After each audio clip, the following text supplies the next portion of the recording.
Have y'all seen the Civil War taking place? All right. If you haven't heard, that's fine. That just means you live in a functional life because what I'm talking about happened on Twitter. Elon Musk came through and was like, hey, we actually really need in America H-1B visas. And these H-1B visas are how people from other countries come here and have, pretty great jobs by some standards. These are like sometimes developing jobs, some of the engineering jobs, and like just stuff of that nature. This isn't like one of your regular visas, and it's not like a visa that we have with a specific country. Like there are E3 visas that we have with places like Australia because they're white. And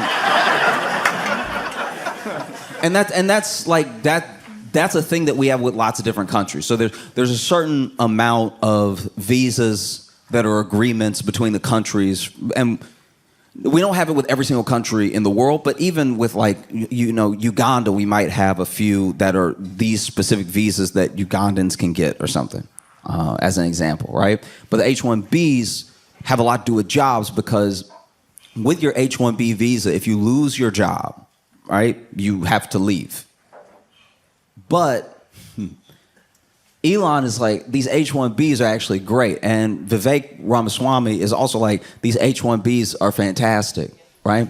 Now, the reason that billionaires like H-1B visas is because people who are very talented from other countries will come, and they're usually, not always, but a lot of times are sending money back to their home country for their family, right?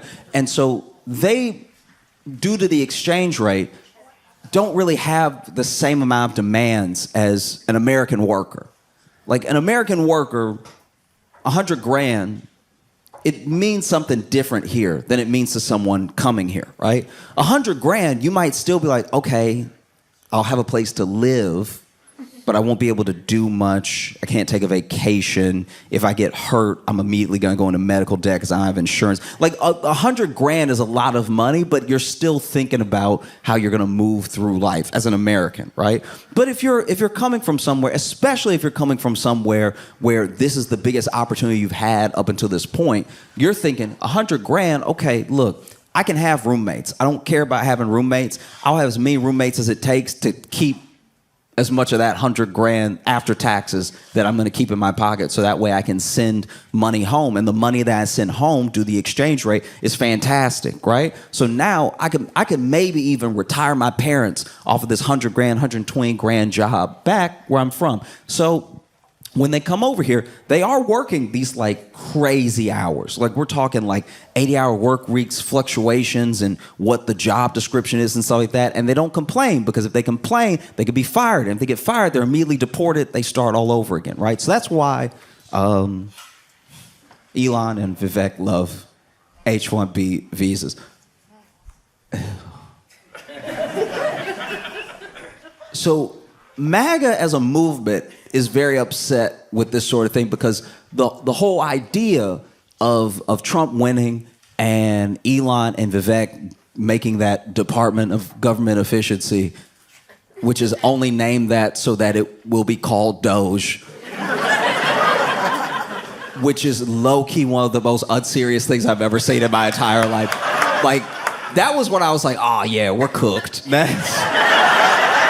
That's very bad. That, y'all, if you had gone back 20 years and told somebody that eventually there would be someone, these are like made up jobs. Like Trump would actually have to do what they say to make them official. Right now, they don't even really exist in theory, right? It's just an idea of what might happen. I mean, who knows now? But like, if you went back 20 years and you told someone eventually there would be a government body that only had its name so it could be the acronym CAKE.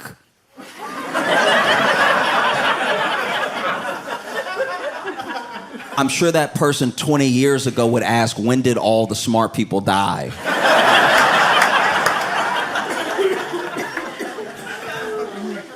And so, and so, and so, Vivek tweets and Elon tweets, and everyone, I don't know, is so mad. Okay, so basically, MAGA sees the H-1B visas as like taking American jobs, and not in a Mexican immigrant way. Not in the way of like, they're coming over here and they're selling fruit.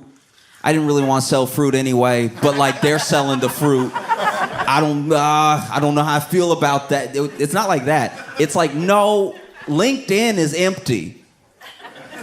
And you're talking about H-1Bs coming over here and getting the jobs that I went to college for. And then Elon basically said, hey, y'all way too stupid to do these jobs, which is so out of pocket. That's so crazy.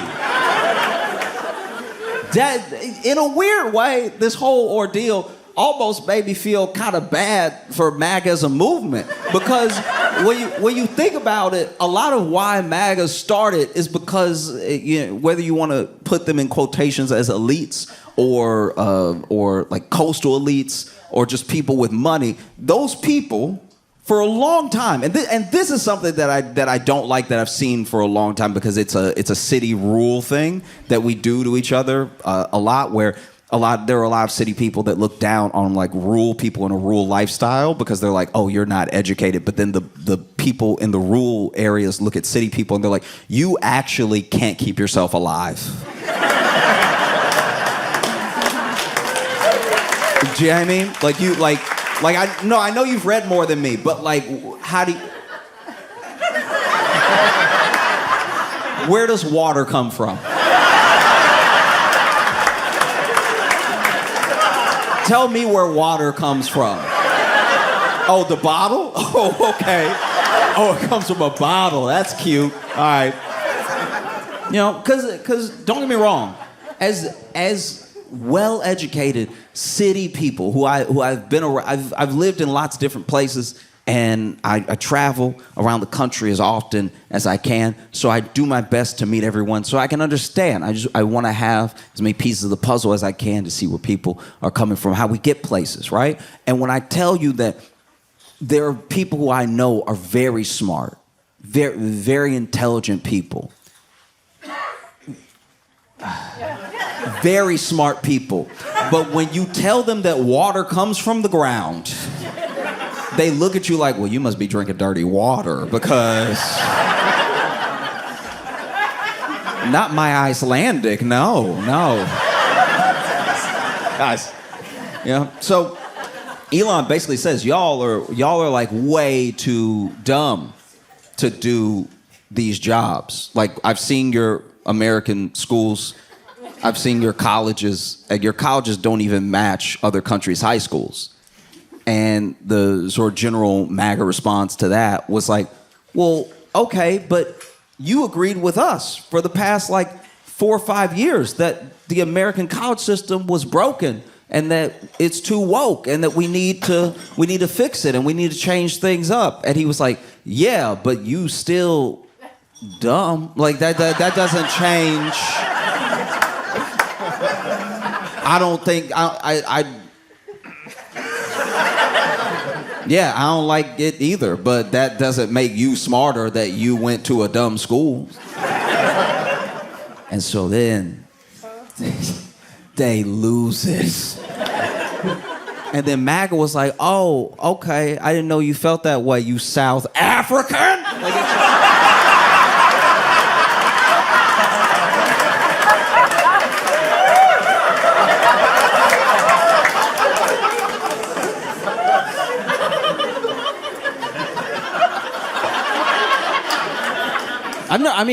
It's hard to find a whiter man than Elon Musk. Like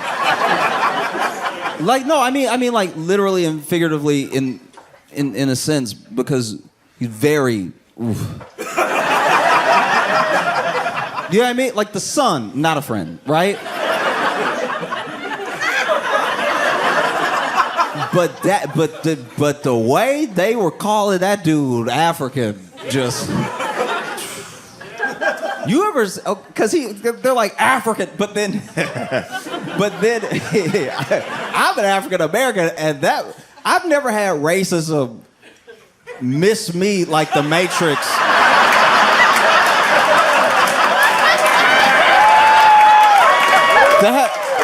That like nearly broke my brain. But they were like, "You African," and I was reading it like, "Oh yeah, geez. Wow, okay, all right." Elon has the most money in the world, the richest man in the world, and this is how you know that the path to riches is a dead end. Because this man has always had money, and he has more money than anybody. And he plays with different people. Sometimes he's number 2 for like a day. Sometimes he's number 1 for a week.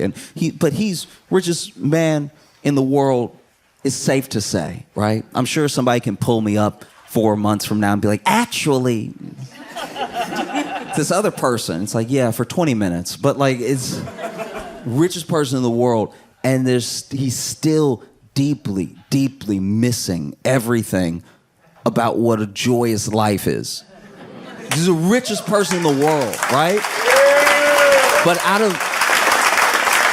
of all of that money that he has, all of the money he has, and he has almost all the money that he has, right? He has a cartoonish amount of money. All the money that he has, he wants nothing more. I can tell you this right now, just from watching his moves, just from watching him talk, just from watching how he's interacted, even in this little spat that he's having. I'm not saying that this is the end of MAGA or something, or that the Republican Party's gonna fall apart. I'm saying that just this glimpse, this dude has all of the money in the world. He can have anything that he wants except acceptance, except like actually being in a room and knowing that everyone wants him in that room. He cannot buy being cool. He cannot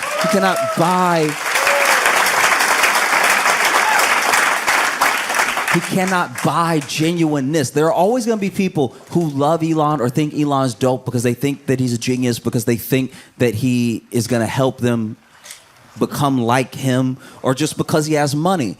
But then when you strip all of that away, I don't know Elon, and I don't necessarily care for much of what he does, but I know a person hurting when I see it. Do you know what I mean? I know like a hurt individual when I see it. And this dude has not stopped tweeting since they call him a South African, since it happened. They have been coming for this dude's neck nonstop. And it's like sometimes I don't know. Sometimes you see something, you're like, oh, that's a lot. You know what I mean? I'll tell you how I feel about what's happening to Elon right now. And you may, all right. This may just be me, but there's a video online of this guy. This is right when the Popeyes chicken sandwich dropped, okay? And if you remember that was a time to be alive. You would think that Popeyes didn't serve chicken. You would think that something revolutionary was happening because they took the chicken that they already sell and they put 2 buns on either side of that chicken.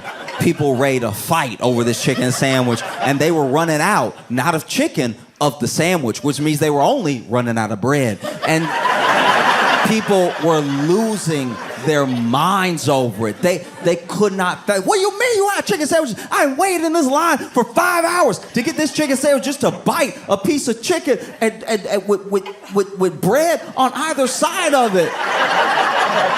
I've been waiting all day to have this chicken sandwich. Meanwhile, Chick-fil-A was next door being like, y'all,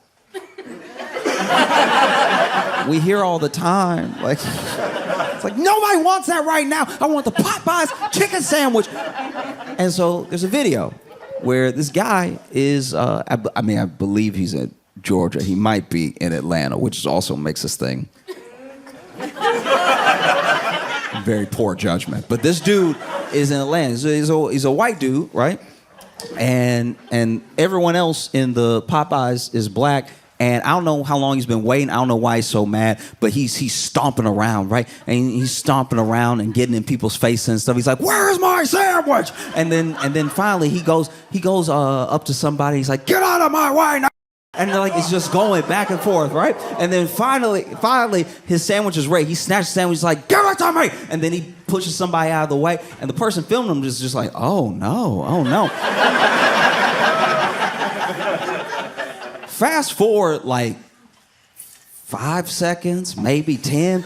He's in the parking lot, sort of folded up. Because somebody beat his ass. Because, you know, yeah. And so then, and not only are they beating his ass, but he's clearly folded up and sitting down now, and they've still put a hand on his shoulder just to create leverage and are like uppercutting him a couple times, right? And so then after like the second or third uppercut, they walk off with his bag, and the person filming goes, "Oh, y'all ain't gotta take his sandwich though."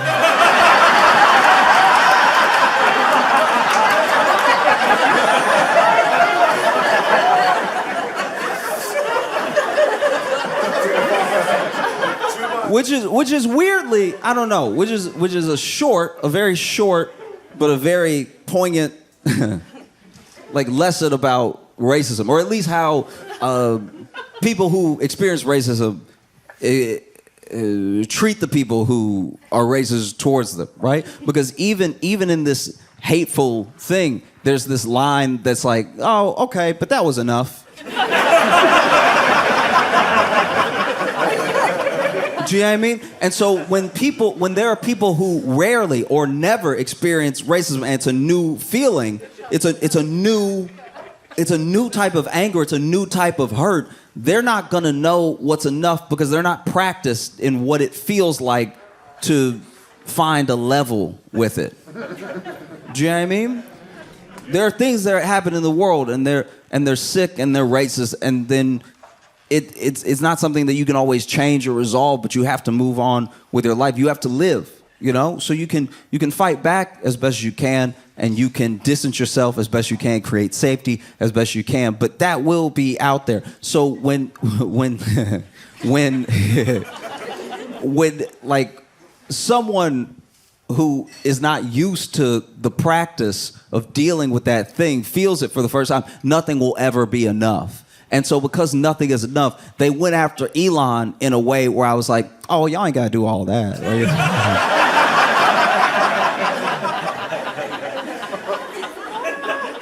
Because they hurt Elon feelings so bad that this dude went on a burner account on Twitter and join Space. If you don't know what Spaces are, it's where you can talk. It's literally just like this chat room, this like audio chat room where everybody can talk, or just the moderator can talk or whatever. And he went in this audio chat room with a voice modulator and started defending himself with the voice modulator, being like, actually, like Elon like a good person and stuff, like. Y'all actually being hella out of pocket when it comes to Elon. That's not fair at all what y'all said. And you especially were very rude. And I would say it'd be helpful if y'all would like apologize to Elon, because I don't know him at all, but he seems like a reasonable dude. So if y'all like would chill out, I'm sure he would forgive you and stuff. Like he a cool guy. And I don't know what was said. I do not know what happened. But something was said that was so, I'm assuming, hateful or out of pocket or just wrong, that I don't know how this happened. All I know is Elon apparently, because this is all hearsay. I watched the thing and I'm 90% sure it's real, but like apparently this dude got so mad he either got his mouth too far from the voice modulator or turned it off, because then this dude in his full Elon voice was like, "Wait, watch who you talking to right now." But like, he like fully dropped it. He was like, "Well, forget y'all too then. I hate everybody in here." Y'all can all go to hell. Because then Vivek also tweets one of the oddest. First of all, it's too long. This is another thing that happened because as soon as they took that like 150 character sort of like thing off of Twitter and it kind of killed the thread of Twitter, because the thread was how you knew you were telling a good story. Like the thread, I've read threads that were 220 parts. Because every part, there was no fat on that story. The whole thing is so insane. And every 140 characters keeps you hooked for the next 140 characters. I've read Twitter threads that should be movies, right? Because you had to use an economy of word. You had to actually be a writer to convey your ideas, and you did it in the long. I was scrolling for the entire afternoon. And even when I got to the end, I was like, damn.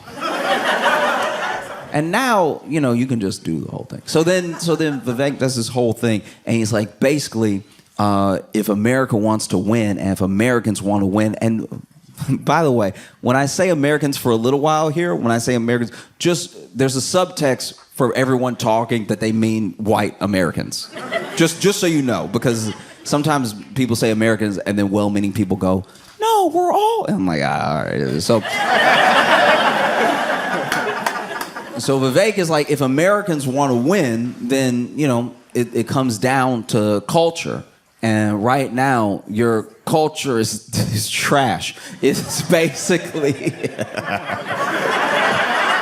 It's basically a bunch of jocks looking at people who read like they're the dumb ones, even though the jocks are the dumb ones. And we're obsessed with like pretty stuff, shiny stuff and everything. And if you pick up some books and if you do a little less, like Instagram, whatever you do, maybe you'll be worth hiring. That's at least how it sounded. And I was not that pressed about the whole Vivek thing. One, because I knew he wasn't talking to me. And two, because I've heard this sort of thing my entire life. No one is more used to this type of condescension than black people. You know what I mean? Because with black people, we're the ones where we're like, hey, I did all the stuff you said to do. I went to the right school, actually got a scholarship. I did the internship, and I am passionate about this field. Can I get a job? And they're like,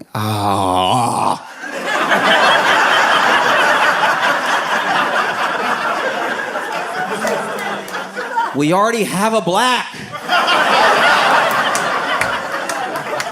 We already have a black. His name is Mike, because he tricked us.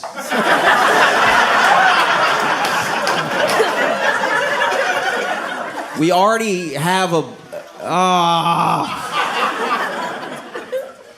Look, we would hire you.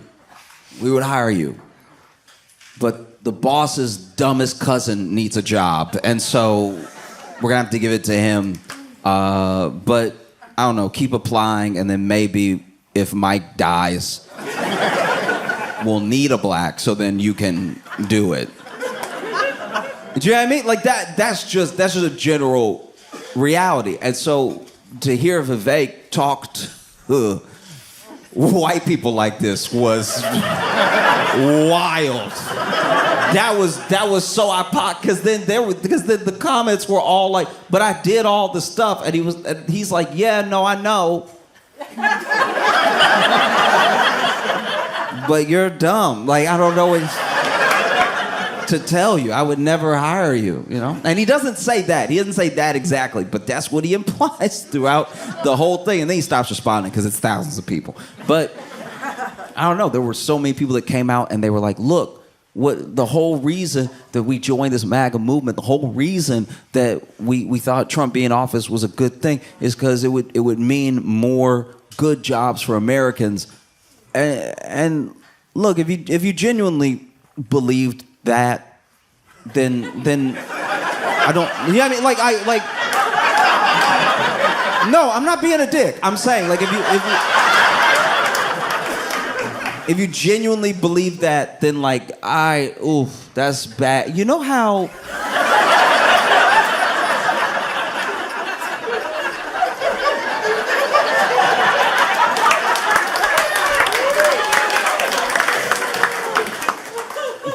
This happened, this thing happened, and I really...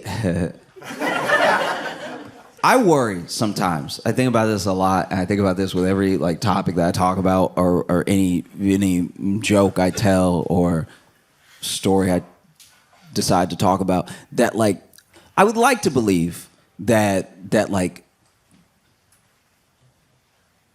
I would like to believe that empathy, compassion, and kindness are the way forward and will get us somewhere. I don't know if that's true. I want that to be true.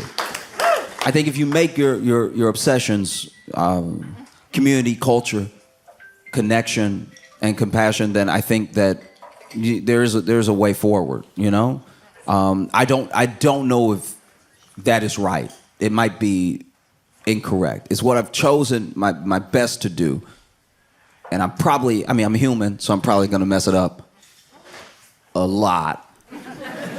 But one thing that happens in my mind, what I think of when I think of MAGA, is a story from when I was just getting out of high school. It might have even been my first year of college. No.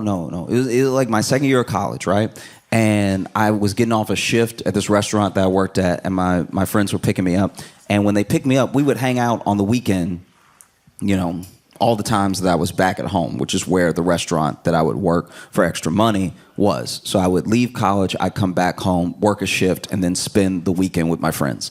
And that particular day when they picked me up, I knew I was spending the night at one of their houses. But when they picked me up, they're like, hey, I live in Alexandria at the time. They're like, hey, we're going to, I think we went to Opelousas or Leesville or something, which is like an hour and a half away or a couple hours away. And when I get in the car, they say this. And I'm like, why are we going to Leesville? And my buddy's like, it's a surprise, right?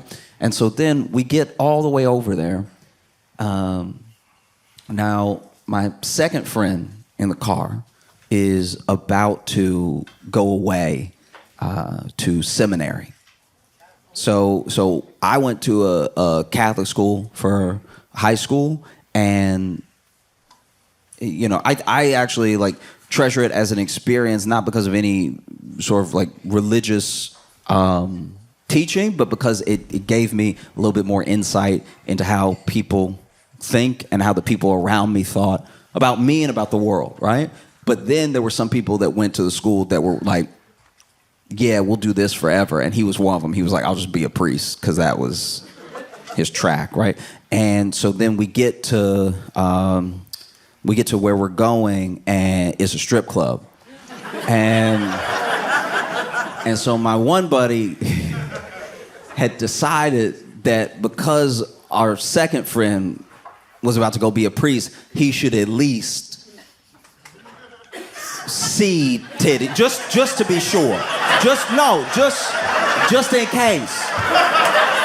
That he should see what they, you know, that they round and beautiful and so.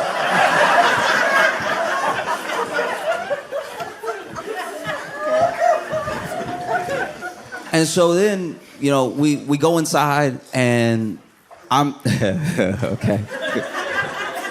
I'm also like taking a back. Like my friend that's going to seminary is like, actually, I guess I'm going to hell, because he's looking around. He's like, right?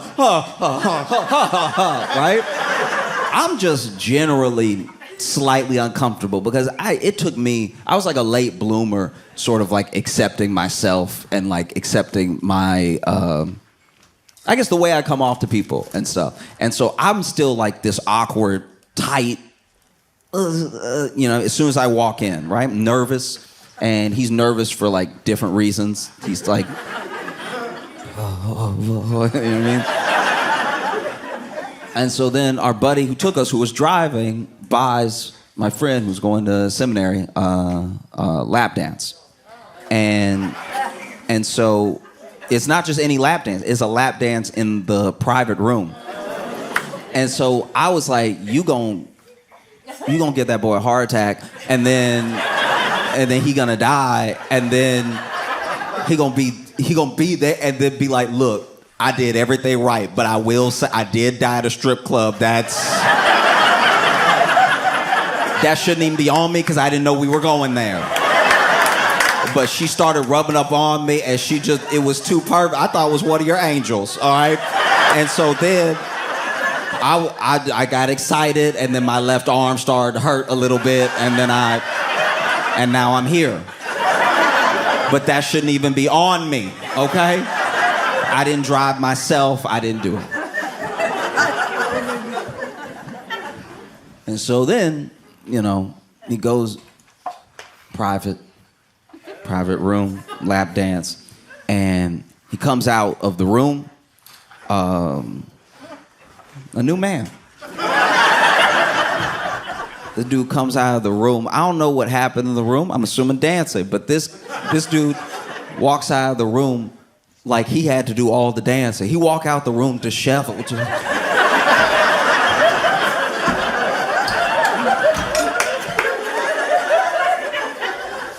And he goes up to our friend and he's like, do you have money for one more dance?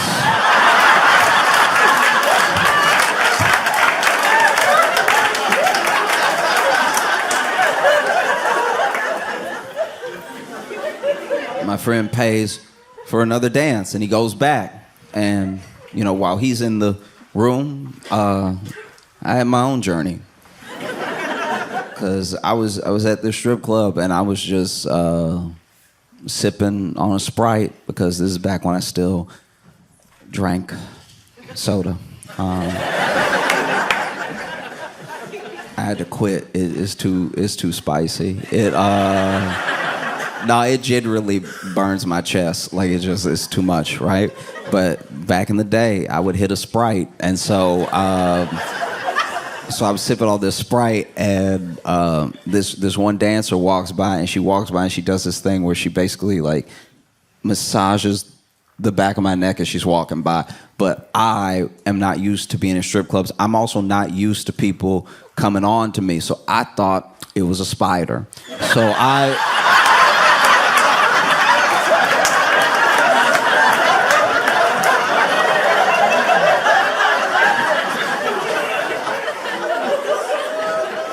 And so I thought it was a spider, so I started swinging. And I didn't hit anything, but I still was like...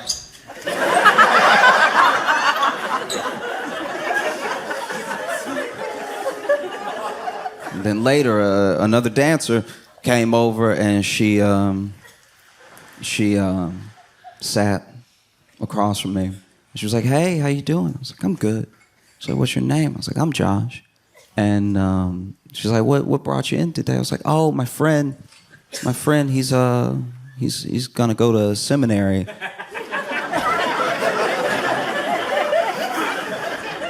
And so we brought him here.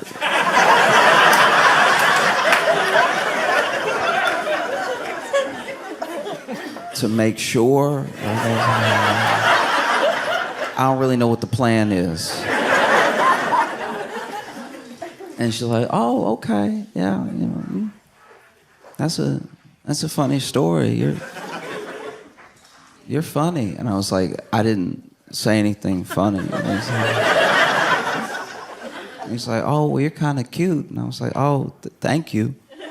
So you want to buy me a drink? And I was like, oh, yeah, sure. Do you want a Sprite? I'm drinking a Sprite. And then she smiled, very sweet smile, and then she got up and pushed her chair in and walked over to some of the other dancers.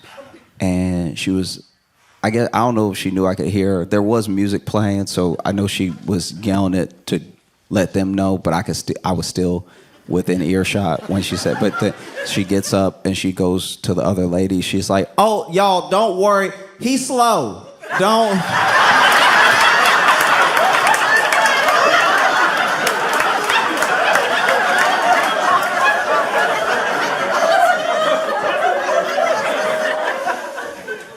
And so then our friend who's going to seminary comes out after the second dance, and then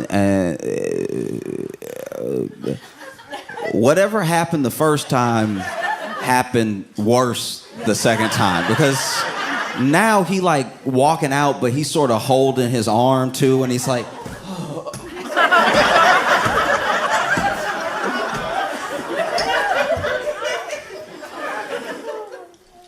do you have money?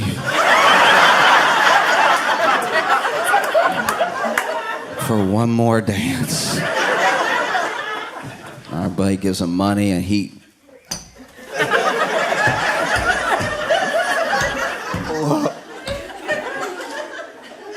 goes in there, and I'm sitting with my buddy who brought him, and he's the only one out of all of us who's like chill in this situation. And like I don't know if he was like a cool guy anyway, but maybe he had just been to strip clubs before, but he was just not fazed. He was just like, oh, I'll get you a drink, yeah. And then our buddy comes out. Comes out of the private dance room, and honestly, nothing working. I was worried that he had lost his sight. Because he walked out like,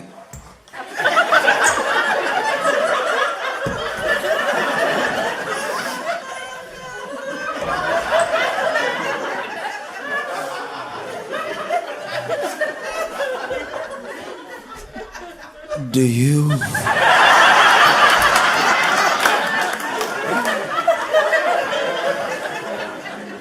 And our friend says, I'm sorry, man, but that's all the money that I had. It's probably best that we head home now anyway. And we get in the car. We're headed back. And it's not that long before. It's not like silent. We play a little music and stuff, but nobody's really talking. And then finally, our buddy that's going breaks the silence, and he's like, I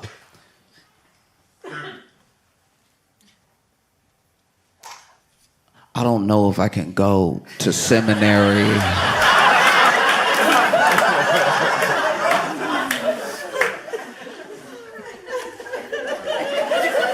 In that moment, I had my own dilemma, because I was like,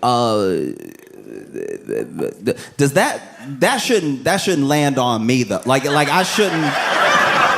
That shouldn't be any of my hell though, because we technically broke he was a pre-priest, but like there's gonna not be a priest now because of what happened tonight. But that's not on me, because I didn't drive us here, and I didn't have a ride. So then and Uber wasn't a thing yet, so I couldn't have gone. And it would have been too expensive anyway, so I was just along for the ride, and now I'm in here, and then he talking about he not come.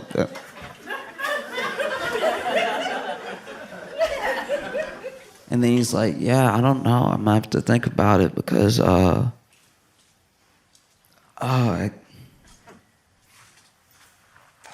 think Cherry loves me.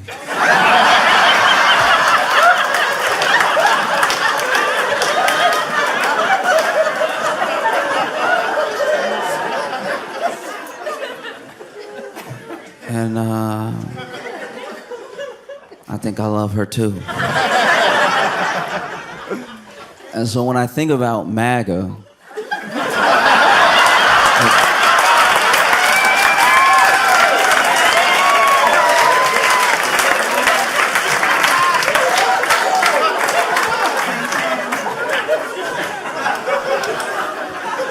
it feels like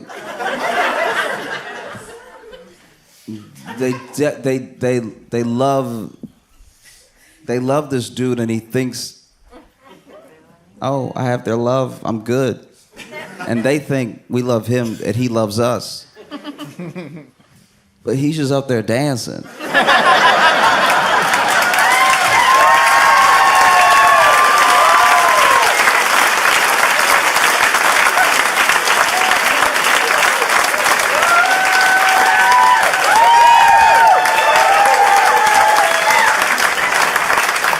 And don't get me wrong. Don't get me wrong. He is good at dancing. He is. Like when you watch him dance, you're like, that was at least funny, or it was like, oh, it's so weird. But no matter what, no matter how he dances, everybody talks about it. You know, and I think that with Vivek and with Elon, you know, they're real businessmen, and so they think about their business and how to improve it, how to make more money, how to make sure that they have people that aren't going to unionize, aren't going to stir up trouble or anything. And MAGA is genuinely in this place. You don't get to MAGA in a vacuum, you know? Yeah, I mean, I think there's a general social contract and understanding of what America is supposed to be for Americans, and the differences that we have, the way that we butt heads is the interpretation of that contract, right? For some people, that contract is just the Constitution, and they actually like live by it. They're actually like, no, it says this, so we should do this, right? And that's one way to take it. That's fine. And then there are people like me. There are people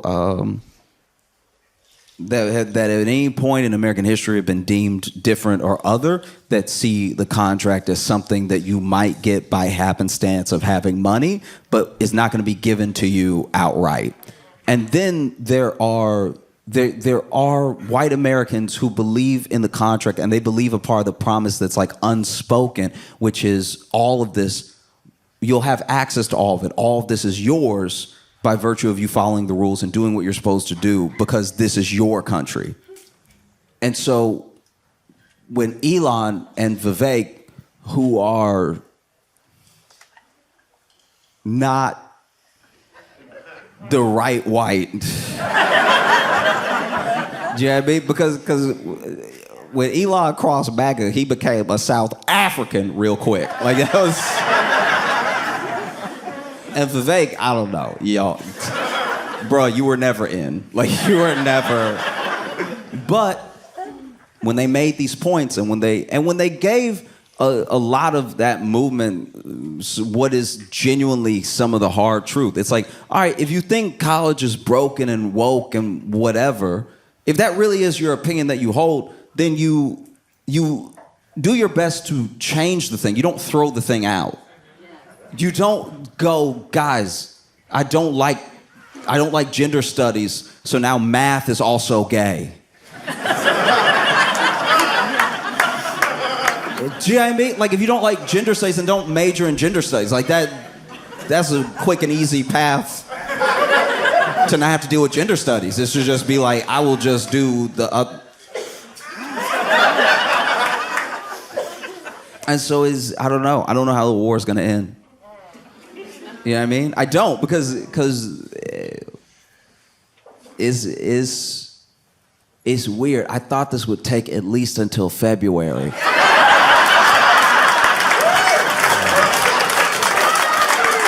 Y'all have been phenomenal. Thank you so much. Y'all have a great night. I appreciate you.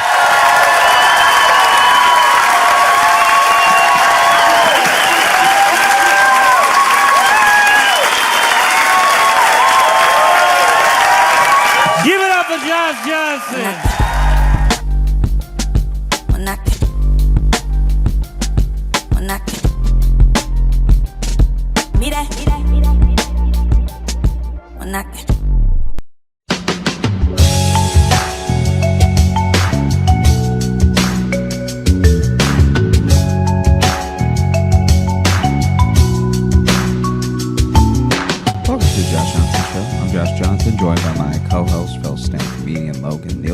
Logan, how you doing, buddy? I'm doing well, man. How are you? I'm doing all right. It does seem like we are held captive right now in someone's grandma's house. Yeah, if you see the video, yeah, it does. Yeah, specifically a grandma hostage taker is what we have.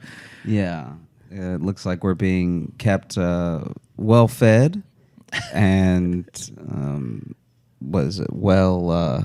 entertained with stories. I can't tell if the stories of the torture or the reprieve from the torture, but we know a lot about harmonica playing from the 1920s. A lot about someone named Thurston. Yep. What soda pop used to cost in the 60s. We know that now. Also, a lot of glass doors. So this is probably one of the most escapable prisons I've ever been in. Yeah, that's true. This just slides right open. That's not. Yeah.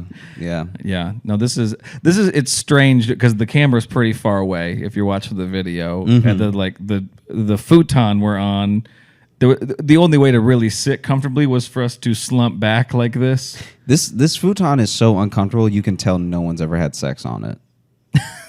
Or too many people have had sex on it. I don't think so. No, I don't think so either. I feel like this one is even the way I'm sitting right now. This is just regular sitting with regular legs. Yeah. That are just both the feet touching the ground and the I have ass touching the back of the futon. Yeah. And I'm so deeply uncomfortable right now that there's no way someone had pleasurable intercourse on this thing. Yeah, I don't know. I keep like having no way of like feeling and looking comfortable. Yeah. I mean, this is an Airbnb, so neither one of us will have to deal with this situation much longer. But yeah, this is the second one. This is not the one I was in last week. This one is better. So I know we're not giving it a great review. it already looks better. It looks better. They have a blender. They do. They have a blender, but they don't have a coffee maker, which is an issue for me. But it's all right. I've been doing instant coffee, and I made it work. But Yeah. I just feel like that's one of like the things to put. Like they have that in shitty hotels, have coffee makers. Which I don't get, because if you're in a really bad hotel, why would you want to be awake for it? I'm just saying. It's like, Fair. It's weird that they give you coffee so you can stay awake and realize Right. what a terrible hotel Well, motel because you're in. if you go to sleep, then you realize how bad the bed is and that it needs to be cleaned. Not if you're fully asleep. Yeah. If you're unconscious, you're like, it's not until you wake up that you're like, oh, wait, my life is not. Do you remember we were on the road not too long ago and I just picked up the covers and you could see the light go through the covers and you could see how nasty like the inside of the quilt was? Yeah, so, okay, how's the best way to explain this? So I feel weird being way closer than you, but I think I'm more comfortable sitting like this. Is that weirder? It's only weirder because from here, you look like you're doing a TikTok about me talking. I think I'm out. Yeah, I'm reacting to you, and I set my shot out of focus because I'm out of focus. Just something like this. This is just not great when you're a big guy to be like, yeah, I want to just lean into the shot gut first is what I really want. And it doesn't help too that the lighting is making me look like, I don't know, the wall. Look at that. There's no change. Yeah, you do look like Wall. Hopefully I do some color correction on this. Anyway, sorry, not to be too visual, but that took some doing to set up, and we're both so warm. So, But yeah, sorry, the thing you were setting up. Oh, I don't even remember what that is. The blanket thing, whatever. Oh, no, just the blanket. So we were on the road, and Logan lifted up his sheet. Just the quilt. Yeah, it was like the top quilt. And wow, the light that went through it revealed what's the best way to describe it? The guts of the quilt. Yeah, the innards. Yeah. The So meat. all of the quilt intestines were fully loose. Quilt testins? I know you hate when I try for a pun, but I felt like that's the closest I was gonna get. Quilt testins. Yeah. Sure. But yeah, because it was like I guess like the feathers in it. I don't know if it was like a down blanket, but it had like the feathers in it. But you could see like where the stuffing, how little of it was left. Excuse me, how little of it was left, and how orange it was. Oh yeah, it was like deep orange to where I thought it was. And the blanket was not orange. The blanket was white. I thought it was washed blood. It was so orange. Yeah, it looked weird. Yeah. It was a strange. And that's one of those things where anytime something is well lived in, it's not going to be great. It's a nice way to put it. Well lived in. It like anytime it's been used a lot, it's not going to be perfect. It's not going to be. I'm sure it used to be so thick you couldn't see through it with fluffy amounts of feather that felt like a cloud laying on your chest. And by the time we stayed there, years after this hotel had been opened, Right. It felt like instead of sleeping on a cloud, it felt like an angel fell out of heaven, but the actual impact of them hitting pavement is what the quote felt like. It just felt like, Right. You know. Lucifer's blanket. I mean, it wasn't hot. It was just Well, but I mean, when he deeply first uncomfortable. fell. From Is okay, what I was saying. gotcha. The OG fallen angel, the original. Yeah, we also might be having heat stroke. Oh, I am not doubting that at all. You could probably tell, even listening to the recording, that we're both deeply uncomfortable, and that's probably I can't think of a thing that is more likely to be happening right now than me being a bit overheated, pretty tired, and maybe blurred vision. Yeah. It's like I feel bad that this is what I've been talking about all week. Not necessarily on the podcast, but like just when I've done to people when I've done sets and stuff. But it's so fucking hot. And I mean, I know it's like not just in New York, the world, because the UK set their records. I can't remember if we talked about that last episode, but it's like this is a heat wave for the planet. And I'm staying in places that don't really have AC. This one does, but it's really just the window unit in the bedroom. I wonder if it's a heat I chose wave wrong for the places that are like known to be cold. So if there's people right now in places that are usually cold and they're like, I only had to wear one jacket. It is burning up out here. I mean, that's kind of how it is. Like in what, Alaska? Sometimes. I mean, in the Midwest, hell, like Iowa, Minnesota, like. So I guess I never count. Not so much in the summer, but yeah, I never really count the Midwest because in my mind, it's like meant to be hot sometimes there. True. I'm talking about places that are always cold. Well, in the Midwest too is like a muggy hot too. We get humid too. So when it gets hot, like I'm sure. I mean, hell, Louisiana has to be the same. It probably gets muggy as hell down there, right? The heat stroke in Louisiana is pretty funny because. I mean, we could cut all that early stuff out and just get right to this in the episode. The heat stroke in Louisiana is very funny to watch because it's like some people, there's no difference. Why do some people write in and call me a monster and not you? That's what I don't understand. You just said watching heat stroke is funny, and people write in and be like, "Logan's a fucking monster." I'm like, I've never laughed at heat stroke. I mean, you did when I said it. Okay, well, yeah, I'm just saying there are some. But people, I'm a bystander. Still, I'm still a witness, not the doer of the crime. There are some people that you could talk to where you're like, "Dang, you had a full stroke in front of me and I didn't notice." Like just the way that you talk and how you carry yourself is already a little slurred, you know? I did your show on Wednesday, and I know you were at a different show, and I walked up there. Our friend Rob was there. He said I got up on stage and turned around, and just in that time, I was sweating. So first off, I just turned around and was sweat. And then at one point, I tried to say I currently live in the Midwest, and what came out was I live Midwest. Yeah. Is all I said. I said I live Midwest. But you see, your heat stroke is noticeable because of how you talk normally. But when you get someone who's like... like a Cajun accent. yeah. When you get somebody with some drawl, that sounds like heat stroke. No matter when. That's how. Like if you get it's December and you're like, are you tired? Did you? Yeah. If you get someone that's like, you know what the boys over there was man. You know with them boys. You know over there with them boys. Yeah. You know there with them boys. It's hot out here with the boys. Oh, you done been before with the boys. The boys? Yeah. Yo, man, I got to rebound that boy. I need some water and go to the bayou. Wow. And then before you know it, they're like slumped over and you're like, hey, is he okay? Like I've watched heat stroke happen in front of me to other people. Yeah. And not known the signs right away. Like I had to learn them when I was pretty young. And then are you having heat stroke or are you just Southern? Yeah. 100%, man. Like I think that I think that sadly right now in this moment in life, I'm putting together how much a few accents and dialects out there sound like heat stroke. Yeah. Name the other ones. Go ahead. Take our show there. Let's get a new fan base. Let's go and become edgelords.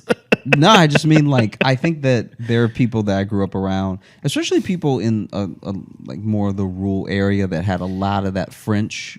Slang yeah. Would have the drawl to pull off some Yeah. like slow talking that you can't quite understand. Yeah. So it's one thing when someone's speaking a different language and they're speaking so fast that even if I spoke that language, I'd need subtitles. Mm-hmm. But it's very different when someone's speaking slowly and you're still like, oh no, I'm still lost. I don't know what is being said at all. Yeah. Especially when it's directions. I've been in the car with people where we get a little bit lost and maybe we're in Ball or something like that. Mm-hmm. And you know, In Ball, is that a town? Ball, Louisiana, yeah. Okay. And so they're just parts of Louisiana where if you get lost and you That's ask where you someone live for now? directions, they will get you more lost because you don't understand them. And they're at probably all. using like local references. When you see the blank, then you. They'll not only will I'm they so use local fucking hot. references, but they'll also be like they'll tell you a colloquialism you've never heard before. Oh, I love that. When you So encounter it'll be that like- in the wild, a new phrase you've never heard. Yeah. So you're like, oh, you take a stone's throw this far, and then you could just take a left, and then just spitting distance after that. And you're like, these are all You just give one. these are all like bodily function things that I don't know how that means you, for a car. You see this, then you just do a little turtle shuffle to the left. yeah. That's No. interesting. No, it's pretty bad. In lieu of us doing like Scare B&B last episode, Right. I just remembered there were a couple of things that we had previously like not really touched on specifically when we did some of those old review episodes. Oh, okay. And there's just a couple of ones I remembered from some restaurants that like were spillover from. Remember that episode we did? Yeah, with, yeah, like- yeah. Okay. And it just made me laugh because we ordered Seamless before we started recording everything because neither one of us had eaten. Yeah, we're like, let's get hot and full. Yeah, hot and full is a great That'll recipe be good. for That'd be energy. good for the show. Let's get hot and full, and let's really lean back. Yeah. Let's really get comfy, sit back with a full tum tum. It would be wild if there's just 30 minutes of this episode where neither one of us are saying anything because we've quickly fallen asleep. Yeah, or And then we you- or and we then are you- having heat stroke and are only understanding each other. Honestly, if I was having heat stroke right now, I wouldn't even be able to tell you. Like, does it come all at once or what's...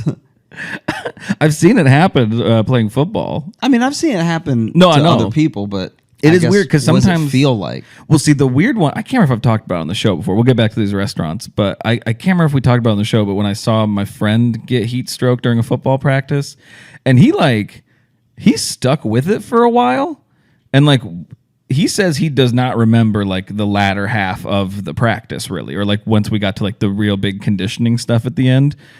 And he was going hard to the point to where we were doing like up downs, and he kept going, and they blew the whistle and we stopped, and he did like 3 more, and we were all like, "Hey, Tom, you can quit."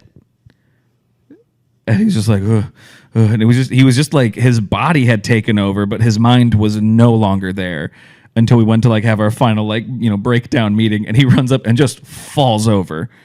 And then he tried to get his pads off, and no one noticed, but he got his pads off, and then they just got stuck. So he was just laying on the ground with his shoulder pads over his head. And I had to give I think I've definitely talked about this on the show, but then I had to give the on deck speech that night, which is especially like cycles through the seniors and juniors, and you give like a little like speech, like a fucking let's go get him or whatever. And I was slurring, and my vision was blurred. So I think I was having heat stroke too.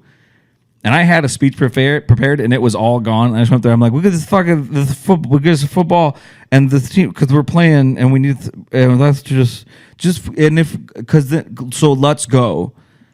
And then I said like fuck a few times, and so I had to run a fence and back too while having heat stroke. Because if you swear, you got to run a fence and back. Was your coach... I know we've also touched on this. We're going to get to the restaurants. Yeah, in a sorry. second. But was your coach fit? Yeah, they were all pretty fit mostly. Like, in my opinion, you can't coach football unless you're fit. Unless you do There's it, too. nothing like Yeah. a out of shape guy telling me to run. Yeah. No, that they makes me angrier. they It's were all like, pretty you fit. do it with me then. Right, You yeah. need it. Yeah, you go. You like I'm out of shape from just being young and not knowing how to be in shape. Right. You actually are teetering into some health problems. They were all in pretty good shape. And that was my biggest thing too, is it wasn't until years later. Actually, until I started, because I teach with a lot of them now. Mm-hmm. When I sub at that school, so like most of my coaches are all still there, and I teach with them, and I kind of realize how not old they are. And so I realized that they were all like fucking 25 when I was in high school, which makes me angry now retroactively to be like, I cared so much what these fucking 25-year-olds thought. And now there's no person's opinion I value less than a 25-year-old. Yeah. What is it like now that because the thing with decades is that teens to 20s feels like a huge gap. Yes. And 20s to 30s also feels like a big gap. Absolutely. But 30s to 40s and 40s to 50s feels like you're all just adults now. Yeah. So now that you're teaching with them, how do you perceive that relationship of like, does it feel like time has shrunk between the two of you? Like, what do you mean time has shrunk between us? So if someone's 15 and then someone's 25, I can see a 15-year-old very much trying to impress a 25-year-old. They look way older than you and feel just way more worldly than you. That's what I'm saying. But now, if you're 35 and they're 45, does it feel like there's almost no time between the two of you now? Kind of, yeah. We all feel. I think it's also too because they all, at least if they haven't seen me do stand up, and some of them have, but a lot of them know of my career and living in Chicago and stuff. So I think they also. Not that it's like necessarily a respect thing, but they are aware that like I'm doing shit they've never done. You know what I mean? So I think there's a little more of like they're actually interested in my life, and because when you're in high school and you are in a small town in Iowa, you're not that interesting to talk to. You haven't done anything, Gotcha. You're a kid in a small town in the middle of nowhere. So I mean, yeah, I feel much more. I think it's also too Not that I don't care what they think. I respect all of them, and I still think they're all good guys. I just have a way different relationship with them now, where it's like now I'm like, oh, I'm a guy they want to talk to now. It's not just me trying to impress them. I'm also like, oh, a guy they like knowing. Most of them. Mm-hmm. So no, that makes sense. Because I'm just thinking about that. How if you knew someone when you were 18 and they were 28, that feels like worlds apart. But then, if you're 48 and they're 58, it's like, all right, one of y'all get better prices at movie theaters. That's about it. Right, yeah. As far as, like, life differences. No, for sure. For sure. And I guess it's more, too. It's not even so much that, like, when I think back, I'm like, oh, why did I care what they thought? It's like, well, they were my coaches and my teachers. You want them to like you. But it's more, I'm like, oh, I wish I had my view of them that I have now, which I'm like, oh, they're just a guy. Like, yeah, I had to impress him and do stuff for him, but it's also like... Yeah, I go back and forth on that because here's the thing. When you look at an accomplished person or a person in a position of authority or any of that stuff, when you look at all of them as just a dude, right? Right. That's more realistic and it's helpful for perspective, but what it robs you of a little bit is like... If something is special to you and you want that thing and then you want to do it better than the person that you look up to, they can't just be another guy, if that makes sense. They kind of have to have this little like air around them. Well, and I have that. There were teachers who were older than them. Those were like the teachers who were like whoa, those guys are so fucking smart. And like those are the ones I still look at as like the geniuses I knew. And these guys are all smart. It sounds like I'm really bashing the people who are my coaches, and I'm not. I respect all of them and I like them all a lot.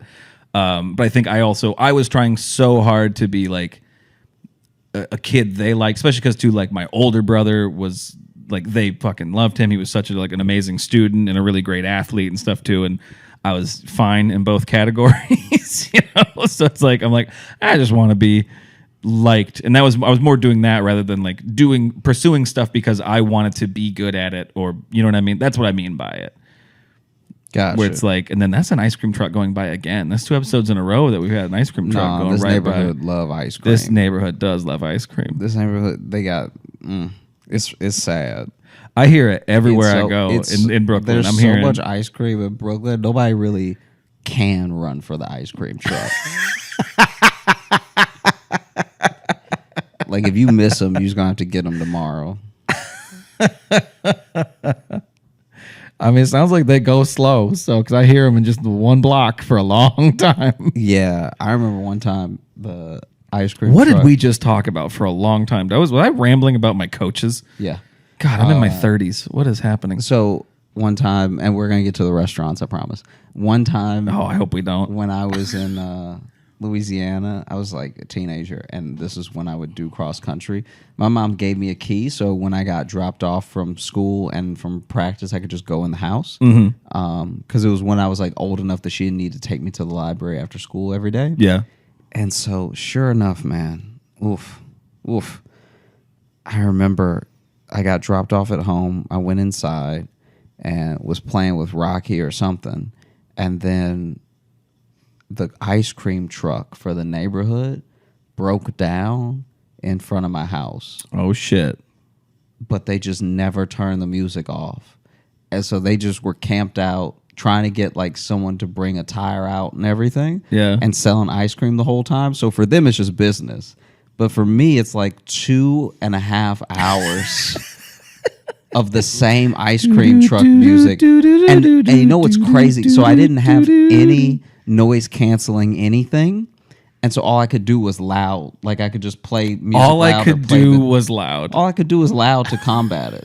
I couldn't noise cancel. I couldn't Bose it. I didn't have that type of money, and so I could just get loud so that I didn't have to hear it. All I could do is loud. It pleased me. I live Midwest. All I could do was loud. I'm just saying that loud does not. It still penetrated the volume. Right. Which is crazy because I was blaring stuff. Because after the first 20 minutes, I'm like, man, I hope that, because they had clearly broken down. Like you saw the guy, Right. His wheel was in a weird position, and he was like not quite out of the street. I wonder if there's something like scientific to the music of those things. Like if they're at a perfect frequency that they can cut through anything. Yeah, I mean, whatever it is, it should be illegal because it's so infuriating. I was getting so angry. And the first 20 minutes, I was tolerating it because I was like, that guy's probably having a hard day. Like, I was actually trying to be empathetic. Like, Right. that dude's probably having a hard day and everything. And then after, like, the first 40 minutes, I was like, he's at least got to turn the music off, right? Like, I can't be the only one. Like, I even looked out the window at my neighbor's house to see if anybody else was looking out the window to see if anybody else was, like, stressed about Surely this. the neighborhood is infuriated right Yeah, I was now. like, surely these people don't love ice cream so much that they need the music while they lick the cone. it's not special. Then I can just go to a store. I was You getting know? furious. And then after the first hour, I was like, I need to do something. And so I had little earbuds, but they were terrible. They were like the cheap earbuds. Well, and even just because how old were you? Like 13, 14. Yeah, see, at that age too, like earbud technology was not great because even the early like good earbuds hurt your head. Yeah, they really like stretched that. You Yeah, be walking around with some loose ears. yeah, they were Yeah. not built for ear shape Yeah. at all. They didn't realize it. They were just it was- excited that music came through the wires that they were like, leave it. Yeah, cram these circles into your ears. And so that didn't work because even though I was listening to music so much it was hurting my ears, I could still hear the like, hello. And so then I was like doing a hum on top of the music. So that I did that. So I was just like, the entire time the music was playing. And it was still cutting through. This is like the telltale heart of ice cream. Yeah, you truly lost your mind there. And then I was like, with earbuds and blaring music, screaming to yourself. dude, it was like an hour though. I know. The best would be then if the music stopped and then everyone outside is just hearing, "Ah!" And they're like, oh shit, turn it back on. Nah. At an hour and a half, I take out the earbud because now my head just hurts. I have like a headache from how Yeah. loud the music was. Well, just humming and then too, that's going to hurt. I turn the TV on. I turn it on full volume. So like, you know those levels that's ridiculous to let a TV go to, like that, like those volumes that go to 80. Yeah. I'm at like 77. And I'm just I'm just blaring the, Tobey Maguire Spider-Man. That Spider-Man just going. But then that's not even enough consistent audio to be cutting out. They say that a hero can save. We're not even there yet. We're not even to like the credits. Oh, is that just the soundtrack? It's the movie, yeah. This is the movie, and so even the slow parts. Yeah, careful that you don't unplug that, please. Oh yeah, no, it's just even the slow parts are just straight up blaring. Now the ice cream music seems louder because the movie is so loud. So I'm like, anytime I can hear it I'm like, did he turn up the volume as well? I just love too the ice cream music in the background and then Green Goblin laughing over it. Like, there fucking is again. There's the y'all talking shit. But look, wait. This thing. So you see how it started again? It dips. Yeah, if you can't hear it, sorry, the music stopped for a second because we're hearing the truck go back again. Yeah. Now, what they did in Louisiana in my neighborhood was they're like, and they do it again and again and again, and then it stopped, and then you would hear, hello. That's what I was wondering, because you said that, and I understood that you meant like that's how it played in your thing, but that sounds genuinely alarming. No, it's horrible. It's so bad, and so that's also happening. That sounds like Pennywise for 2.5 hours. Hello, do. I've never in my life wanted to brandish a gun. Wow. More than when I hit the 2-hour mark. Of that ice cream music, because I was just like, guys, this is now everyone in the neighborhood that's gonna buy ice cream has bought ice cream. You're not weighing anybody else down, right? Like you're not leaning on them hard enough for them to come out of their house and be like anything to make the music stop. Everybody that's bought ice cream is gonna buy ice cream. Anything to make the music stop. Bro, just turn it off. Wow. Yeah. How'd their business do though? Did a lot of people swarm the truck? They got swarmed at first, but then this is my problem. Everyone that swarms you lives here. You were already driving around the neighborhood. You were going to get them anyway. Oh, that meant there were some kids a few blocks away who were really excited for 2 hours for the truck to get to their house. Yeah, I guess so. They just stood there waiting. I guess they just sat there like, just outside. Any minute now. It's got to be coming. Yeah, my mom doesn't like me walking to the edge of the street, so I got to stay here and wait. It's so hot out here. Yeah.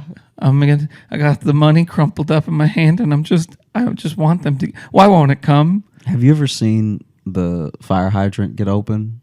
Like, not get opened. I've seen it open, but yeah. Oh no! I've watched it. This year especially. They're popping hydrants hard. Oh, I've been seeing a lot of them already going, but I haven't seen like the process. Yeah. Oof. There was one guy who popped it open. I was about to close it, and a guy ran up and he was like, "Hey, just give me a minute." And then took like a full shower with the hydrant. Like people had stopped playing in it. So the guy was about to close it. And he was like, hey, let me do my thing. And just let me cool off a bit. There we go. Man. That sucks. Yeah, it has been a hot couple weeks out here. I'm sure it is just everywhere, but you get that, I don't know, that New York sweat's a different sweat.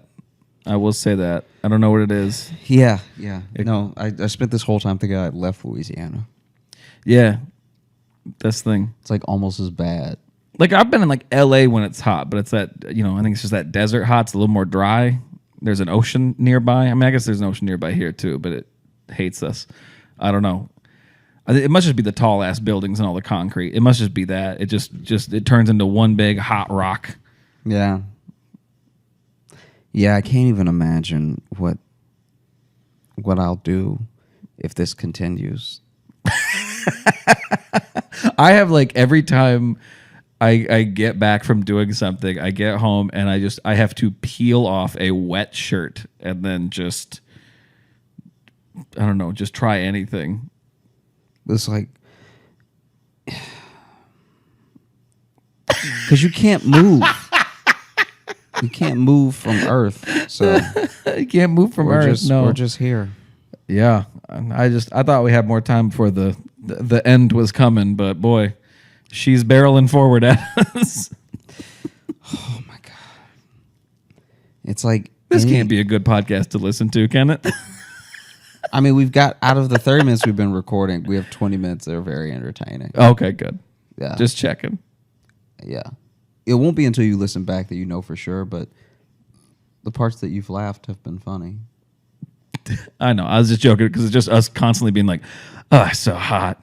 Yeah, but it's also hot God. for them listening. That's true. That's if, true. if they listen to this in the winter of 2023, it's gonna look like a misstep. It's gonna look like, wow, they really cared about what was going on in their life at that moment. Yeah. Yeah. Always check the date of the podcast episode you're listening to just for some general context. You know what I mean? Mm-hmm. It's like when I was like finding new podcasts to listen to, and then you know, that started a few years back, and then you catch up to like 2020, and it's always like the show changes completely.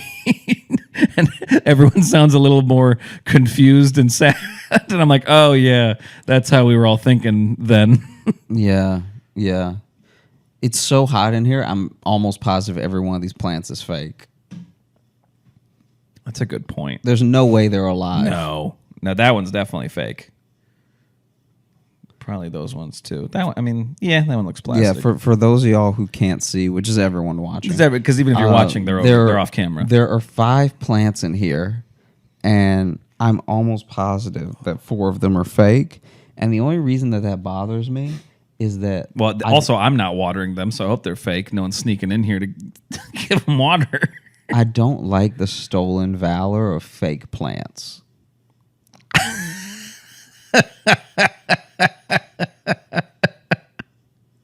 The stolen valor of fake plants. Let me just explain. So I'm very excited. We're going to get to the restaurant views in a second. There are people out there that take care of plants in their home. Mm-hmm. They keep them alive. Yep. They keep the oxygen in the apartment fresher. Sure. All right. And they show responsibility for caring for a living thing.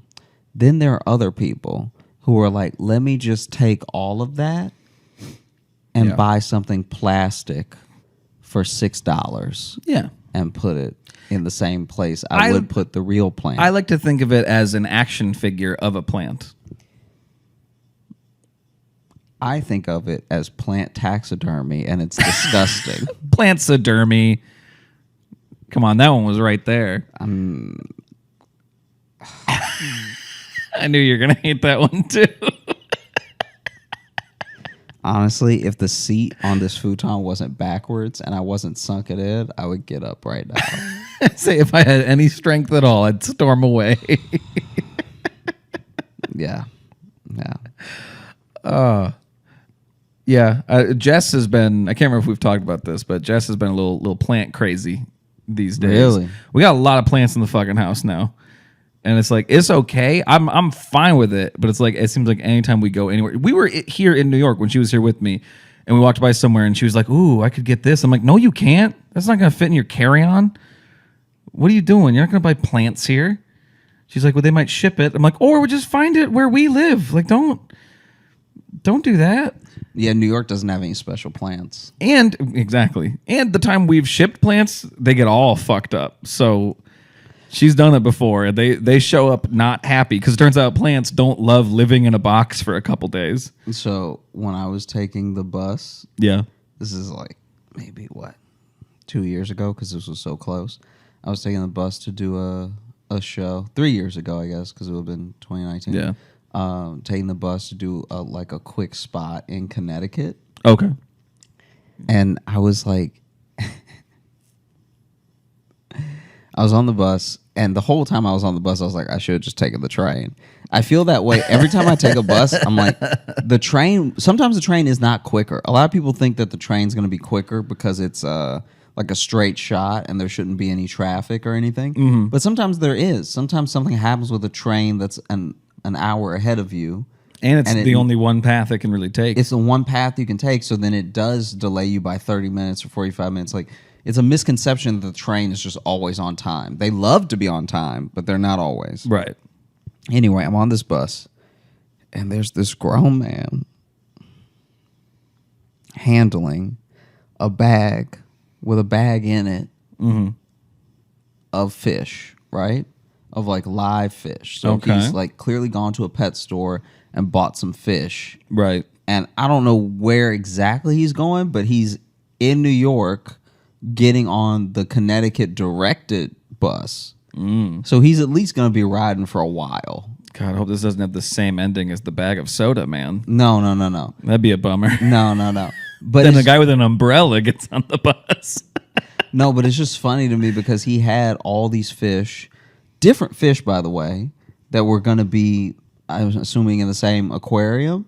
And he was like an aisle over from me. And so I was just like casually looking in the bag as he was handling it because he kept adjusting them. Like he kept like putting one that was at the bottom up at the top and like taking them out and putting them back in and stuff like that. And I was taking what? Taking. So there were like a bag of goldfish, right? A bag of the little bitty, whatever you call them. They got a little color to them, and they're like faster than goldfish, but they're much smaller. Okay.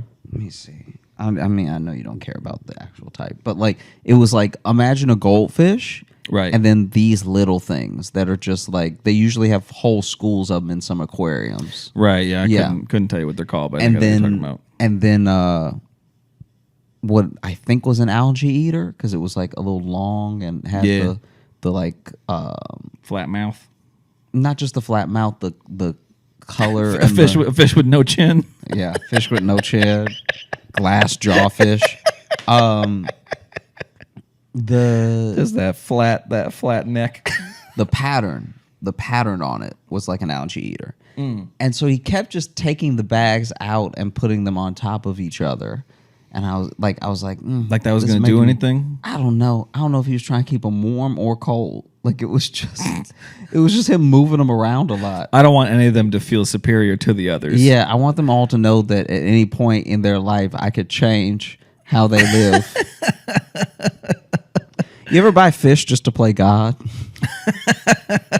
I have a feeling that's why some people do, actually. Yeah. Same with plants. You just want to feel powerful. Yeah, you want to watch something die in your apartment that you're allowed to kill. Yeah. Yeah, and it's not as grim as, other pets. You just walk by the plant like your days are numbered. What's the thing? It's like I remember one time Jess was getting angry that one of her plants like kept doing bad, like, and she was doing everything right for it, and she's like, "This plant's gonna fucking die." I'm so disappointed. I say, "Don't they tell you to talk positively to the plant?" And Yeah. she's like, "If it would get its fucking shit together." I'm like, "No, but maybe that's what's killing it." Yeah. If they keep saying you should be positive to your plants, and you're meanwhile you're pouring water into it, just live, you piece of shit. Yeah, you're really being like a step parent to this plant. Exactly. Yeah, the plant knows you don't love it. Yeah. You're just trying to You're just doing your job. Just trying to get with its mom,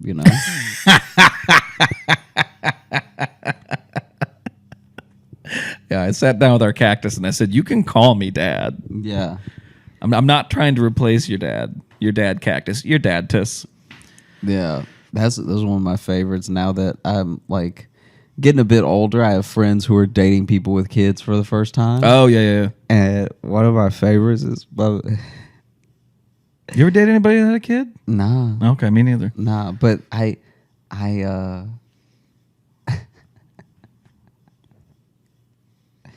I've been told, this was not like, I wasn't privy to this conversation when it was happening, but I've been told one of our friends, not you and I say me and the person that told me the story, tried to bribe the kid and just tell him to tell his mom that they went to Disney World and had a great time and gave him $150.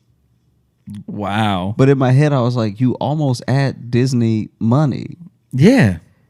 That means you really just don't want to spend the time with them you almost had enough money for both of y'all to go. You didn't want to get to know the kid. Yeah. It's like, listen, you can go over the story with me and everything. I got 150 for you. Yeah. Just, tell her we had a great time. Tell her we hung out, whatever. What happened? Did the kid keep up his end of the deal, or? It seems like it. Because if not, it'd be great too if the kid just took the money and then was like, "Guess what he just fucking did? Wants me to lie about going to Disneyland." Yeah. It would be funnier if he took the money and was like, he hit me. He struck me. Well, then she's like, well, so where's the money he gave you? He's like, oh shoot, I must have lost it. He must have hit me so hard that it flew out of my pockets. Anyway, don't worry about all these Hot Wheels. Yeah. Because it's also very hard to spend money as a little kid. Especially that amount of money. You have nothing really. Once you buy a few toys, then I'm just like, okay, now I've got more money. Imagine if you come home with like a full arms full box of Snickers and then just try to act normal.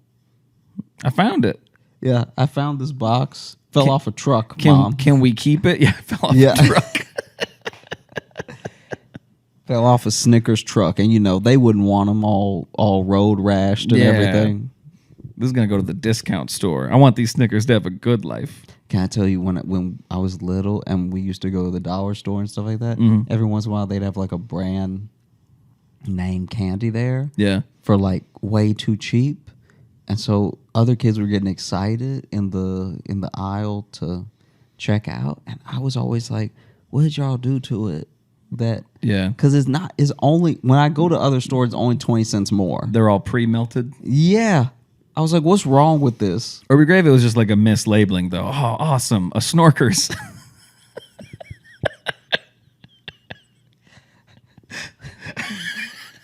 It's like, oh, man. Mom, can you give me that Twiddlers?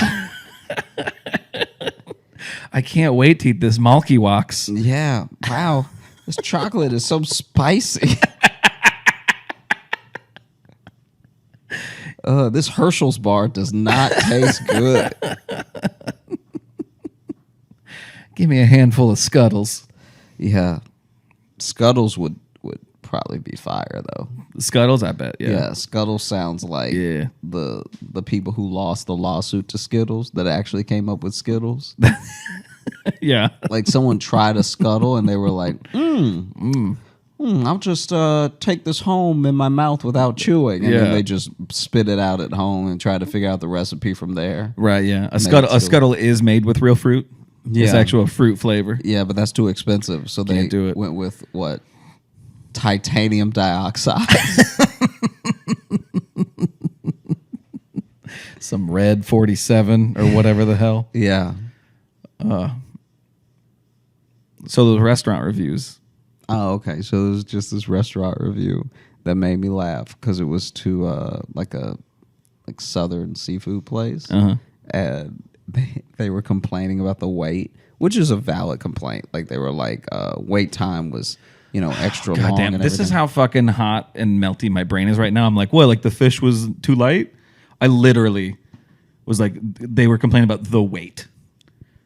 Like catfish supposed to be heavier or something. That's how fucking. Maybe you do have heat stroke. I think so. Maybe that should be the title of this episode. I think the name of this episode. I already thought the name of this episode probably should be Josh and Logan get heat stroke.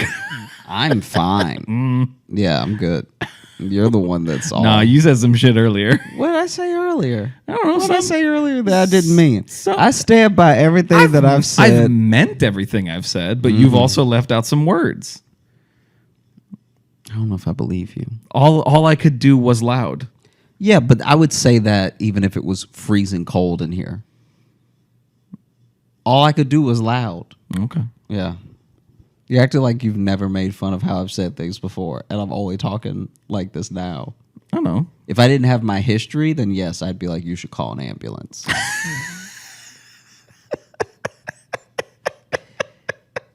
But because I talk the way that I talk, this is par for the course. So, yeah, they were complaining.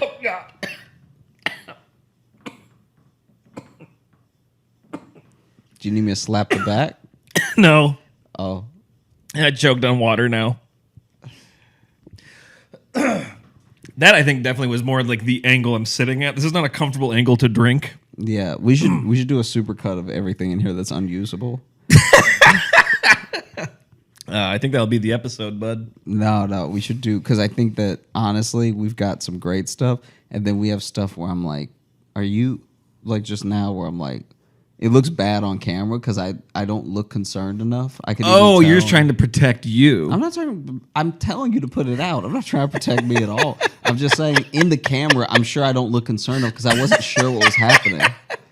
I didn't realize you were choking. I just thought It wasn't choking. It just went down, the wrong tube or whatever. Just kind of. people say that, but are there really multiple tubes in your throat? I don't know. Oh, okay.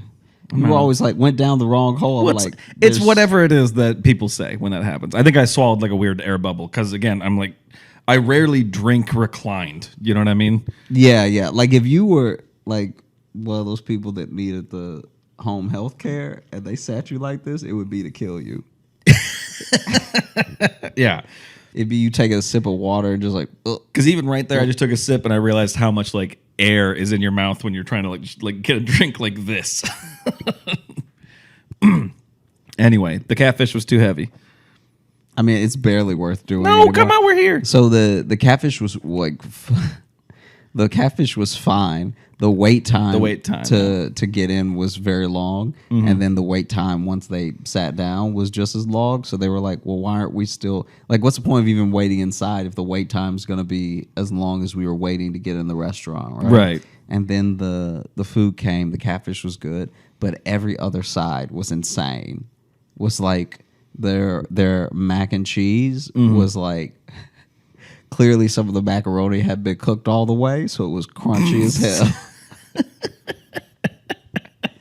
And it just made me laugh. That's cruncheroni. Just you're good. Yeah. Don't worry. It's a new cool thing we're doing. And this person said in the review that they chipped a tooth on the mac and cheese. Oh, damn! Like they broke a crown in the back.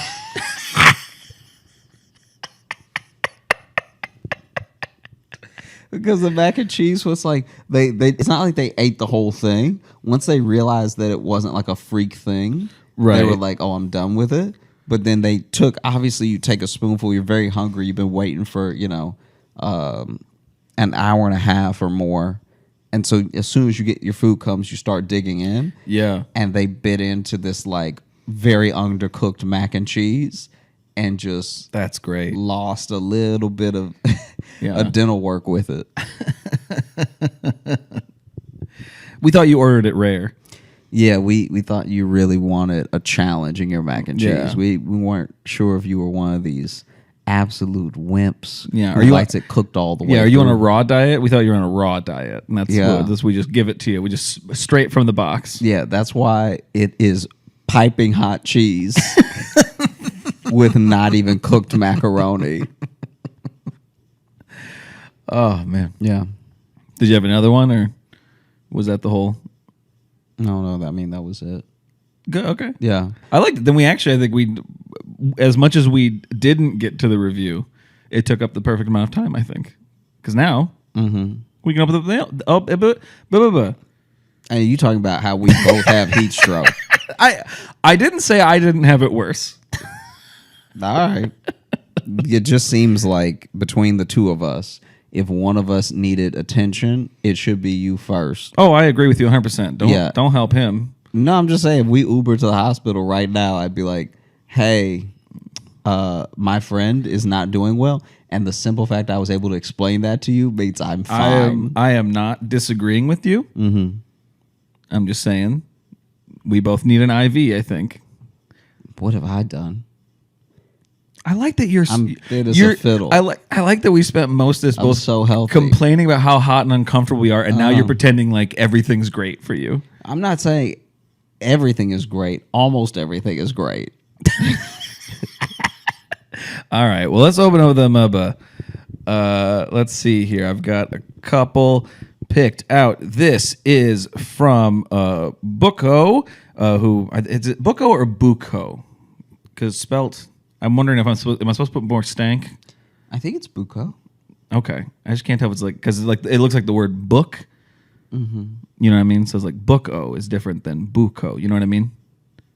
I'm just wondering. No, I'm with you. I just think you said it right the second time. Okay, cool. Yeah. That's why I just wanted your opinion. What I like about this already is that we've pronounced their name several different ways, and then We had to have got it right. at some point, and now the way they open up is funny because it's iterations of our name. That is true. I didn't even see that. Yeah, this one is titled Advice, and it says, Hey, Jogan, Lashi, J-Lo, Squeaks in Toontown. This is Buko. I wanted to suggest that y'all start an advice segment on the podcast. I think you did really well when giving advice during the mailbag last week and think that should be a regular thing you do. That was, I think, off of the relationship advice we had gotten into. Also, Josh, get Logan's face tattooed on you, or y'all can get matching / complimentary tattoos. Like Logan gets a little man holding specs, and Josh has a little man that's squinting and tripping. I just got my first tattoos less than a week ago, and they aren't that sore. Now, last part just seemed like a brag. Yeah, that does seem like I just don't feel pain like some of y'all. Yeah, I'm doing great, but you two are scared of needles. Mm-hmm. Also, if we're asking for advice, I don't really know how to flirt sober, and I want the lady that did my tattoo to be my girlfriend. She's very pretty and really interesting. Kind of older than me, but I don't really be dating people my age, which I think is okay because I'm an adultish woman.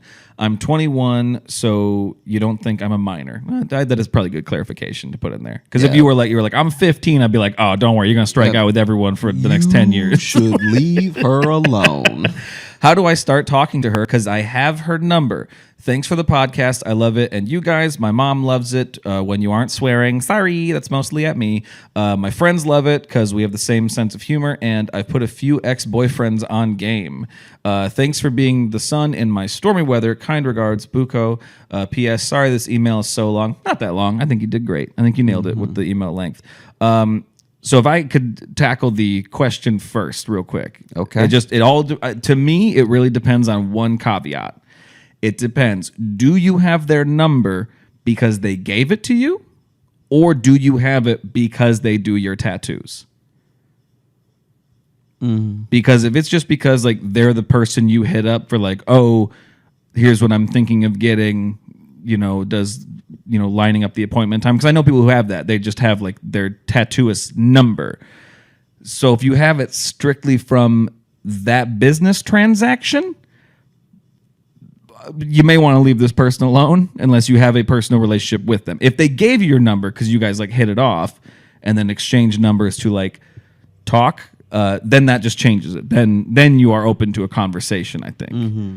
But I think otherwise it's a little bit of like, trying to hit on a waitress because they're being nice to you.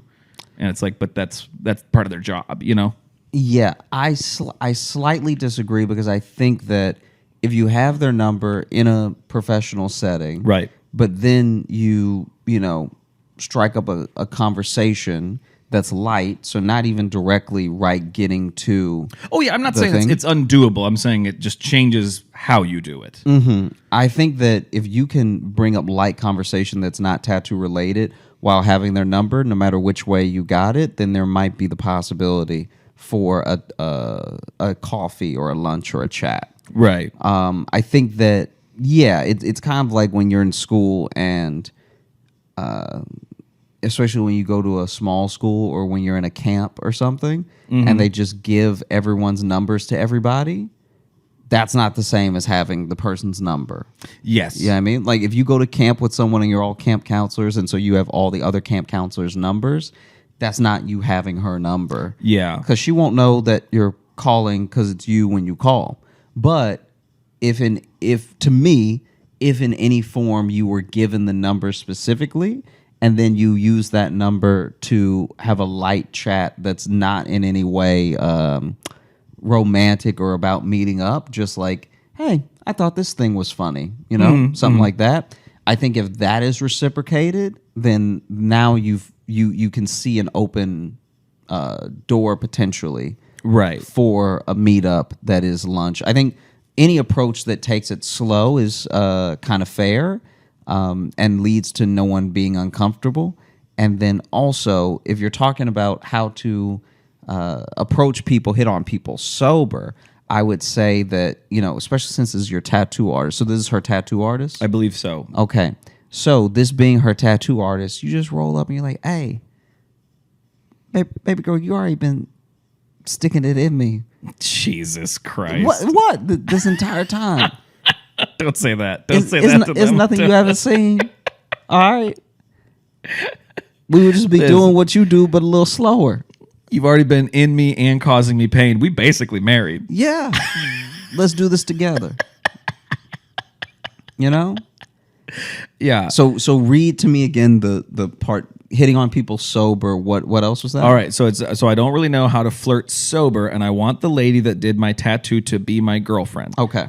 She's very pretty and really interesting, a little bit older. How do I start talking to her because I have her number? And again, I think if she gave you the number because you guys were like chatting and exchange numbers for even whether dating and or just a friendship, then I think you're open to just, friendly conversation.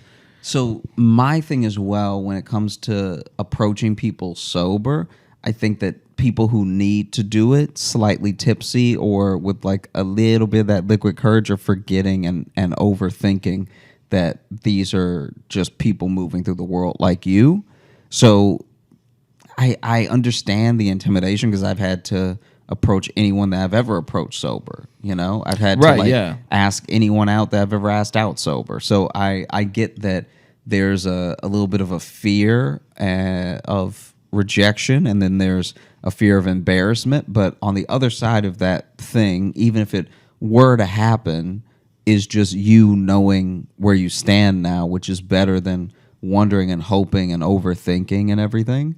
Yeah. I think that you also can point to any person, and if you ask them the amount of times in life that they've been horribly, humiliatingly rejected, they're always lower than you would think. So we spend our entire lives trying to avoid any of them happening. But then when you really look at someone just taking you to task for asking them out, I'm not saying that never happens. I'm just saying those things are so rare. Like any decent person that you would want to be with could treat you in a way that, oh, okay, maybe they're not into it, but at least I know now. Yeah. The fear that we have about approaching people or flirting or like being our intentions being misrepresented always through our imagination take such a worse turn than they usually do in real life. Well, I think it's because too the hardest part about approaching sober, and I think this is why a lot of people like to do it with liquid courage, because it does literally give you that like confidence, because one of the hardest things is being confident in yourself, and that's what it always takes is like, what is the part of you you're most confident in, the most part of your sense of humor that you're like, I think I'm actually funny in this way, or blah blah. It takes a long time, any of us, even us as comedians, takes a long time before you feel like really comfortable just being yourself in the world. And that's why I think a lot of people like having that liquid courage, because it kills some of those. Not so much that it gives you courage, it just stops some of your, I don't know, practical thoughts of maybe about being too much. You know what I mean? I think is more what it is. So it's like, and I know especially like 21, like not saying you don't know who you are, but that's a tough age too, to sometimes, because you're still just kind of acclimating yourself to like out on my own adult life. You know what I mean? So it's like whatever parts about your personality that you're just like, and you might initially be like, I don't like my personality. That's fine. Get past that thought. What are the things about you think are the most appealing? Like for me, it was always like, you know what? I do know I'm funny. I know not everyone finds me funny, but I do know I am funny, and I can lead with that and be confident in my sense of humor. Not trying to be jokey all the time, but being confident in my sense of humor and be like, well, if they don't like it, then they're not going to like me. And while that might hurt sometimes, that was always enough for me to be like, oh, well, then I won't pursue this person anymore because they don't really get what I'm talking about. Doesn't mean they're dumb or anything. Just means like this will be a hard relationship if I'm constantly making these jokes and they don't like them. Mm-hmm. You know what I mean? Like it's that high risk, high reward kind of situation. Yeah. So I would even say that sometimes when I've just seen from the outside looking in that sometimes even when people try to flirt while they're not sober, they're not really flirting the way they think they're flirting as well. So it's not like you can ever it's best to take these things head on emotionally, because it's not like you can cheat the system in a sense. Does that make sense what I'm saying? Yeah. like I've known guys who had just trouble around women. And so then they like get a little tipsy because they were nervous about asking someone out. Right. And then they ask them out way too close to their face. And now you have a different issue. So it's like being comfortable with yourself and settling into yourself is, that's great advice, because I think that that's the best way that in any situation you start to know and feel worthy of someone else's time and attention. Yeah. Which is the main point of being confident in approaching a person. Yeah. And if you shoot your shot and it doesn't really work out, they do your tattoos, so now you can just easily sidestep this into a business transaction. Be like, oh, hey, I was thinking about getting this. You know what I mean? If it's like, they didn't really take the bait or whatever, I'm going to, all right, let me not take the bait. That's the wrong wording. But you know what I mean? Like, they don't seem to be going for this. Like, oh, hey, I'm thinking about maybe getting another one. Blah, blah, blah. What do you think about this? Is this something you could do? Mm-hmm. And then the conversation can go back to tattoos, and then, then you save a little ego there. Also, all of life is like practice for other points in life. Mm-hmm. And so just facing that sort of, quote unquote fear, but like facing that aspect of fear and asking that person out is better practice even for the next time you might have to do it, or and the next time you might have to do it. And also, if she's an attractive tattoo artist, she has been hit on probably so many times in way worse ways. So whatever you do probably won't be the worst. I can see that. Yeah. There's definitely, probably hardcore like bros who've really tried to be like, yeah, and hey, since you're down there, that kind of shit. It'll be those kind of assholes. You know what I mean? Sure. So it's like, I don't know. Yeah. I just think that practice thing is huge, because I think that eventually you get to a point where you feel comfortable, even if it's just through repetition of like shooting your shot. Yeah. So we hope that helped, and hope it all made sense. Wouldn't it be wild if they wrote in the next week like, hey, you guys probably shouldn't give advice anymore. Like, that probably should be an aspect of the show. Hey, we weren't asking for it, so it's all good. This next one here, this is from Calliope, and can I be honest with you, even non-heat stroke brain, I know what that word is. I know what the word Calliope is. It always reads wrong in my brain the first time. It always registers as Calliope the first time, and I go, that's not a word, and like I have to do that every time I read that. That's just a little fun fact about me. But anyway, this one is called Thank You. Hi, Toontown and Squeaks. First off, hi, my name is Calliope, and my pronouns are he, they.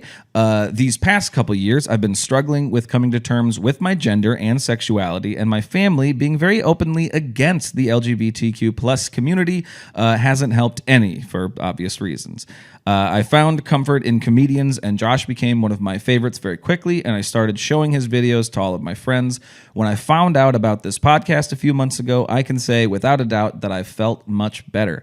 High school has been tough, and I'm moving to a whole new state soon, but you guys have helped me deal with it all. Anyways, thank you both for helping me through this weird time in my life. When I listen, I don't worry about any of my issues, and I think that's neat. That's all. Thank you both, from Calliope. Oh, also, 10 million jangles out of 3. I know it's not the most jangles we've gotten, but I think... by ratio. I think by ratio it is. It might be, yeah. 10 million out of 3, I think, is way more than the other larger groups of jangles we have received, I think, actually. I think ratio-wise, you're winning in that one, Calliope. Yeah. Glad to hear that. Sorry, things have been tough, and I know I've moved to new places, especially when I was even when I was younger than high school. And it is there's nerves to that, but like the one good thing is like, yeah, but you get to be a fresh person to all of them. Mm-hmm. It's like you get to truly make a first impression, and especially being in high school, you're old enough to kind of know what that's going to be. Because I did it when I was in like 3rd grade, and that's like, look back now, I'm like, maybe I was too much, I was in 3rd grade. I wasn't really thinking about it. Yeah, I feel like as well, moving to a new place and everything that you're going through. I mean, I'm really glad that the podcast and comedy are an outlet. Like, I know that they're always an outlet for me when I'm feeling any particular way. I think that comedy is such a great, like, it's not even just laugh as a distraction. It's like laugh as a means to break down an idea. And so, I really hope that the podcast continues to be that for you, and that things get better quicker, because they get better, period. But Right. sometimes while you're waiting for them to get better, it can feel longer than the process is. Like, I think back to high school, and high school to college was such a great transition for me, where all the qualities that I felt like made me self-conscious in high school, all of a sudden were all the things that propelled me in my like college years. Yeah. And so I think finding out more about yourself, knowing yourself, and knowing the people around you and how they fit into how you see your future are all very powerful tools in the journey to self-actualization. Because there are some people that, you know, they're not going to fit in to what you see for yourself the way that you think. And so keeping those things flexible is always good. You know, there are people who I think if I had held on to, even from early on, if I had held on to them, I might not be like a confident person, or I might be like you have to both be accepting of people the way you want them to accept you, but also accept the reality of what that person is like. So always offering up the means for them to make changes, but also not expecting them to wake up one day and just get everything the way that you would like for them to get it, you know? Right. Because I think that leads to a lot of disappointment in relationships, both like romantic and family, where you're like, why don't they just get it? And it's like, there's no telling why they're going to behave the way they're going to behave. They have a whole set of human baggage that they carry. Yeah. But I think that all you can do is learn more about yourself every day, and find positive outlets. And I'm glad that we can be one of those things. Yeah. And also in return, thank you for sending in that message, because the people that send those messages saying like this show helps them, makes them feel better, it's that cyclical thing, wasn't it? It makes us feel better about doing it, and knowing that like while we're fine if it is just us sitting on a couch talking, it's nice that people get something out of it. So it's this fun thing where we all boost each other by being a part of it. You know what I mean? Grandma's couch talking that we're clearly being held captive at. That we're making the best of our hostage situation. Yeah. Let's read one more. This one says, this is from Sierra, and I'm reading this one mainly because it's July 28th in Philly, which this episode will come out July 28th, and we will be in Philly. Okay, wow. And so, hello, Concussed King and Wedding Wanderer. I like both of those. Those are pretty good. Yeah. The Wedding Wanderer sounds like a Game of Thrones thing. A little bit.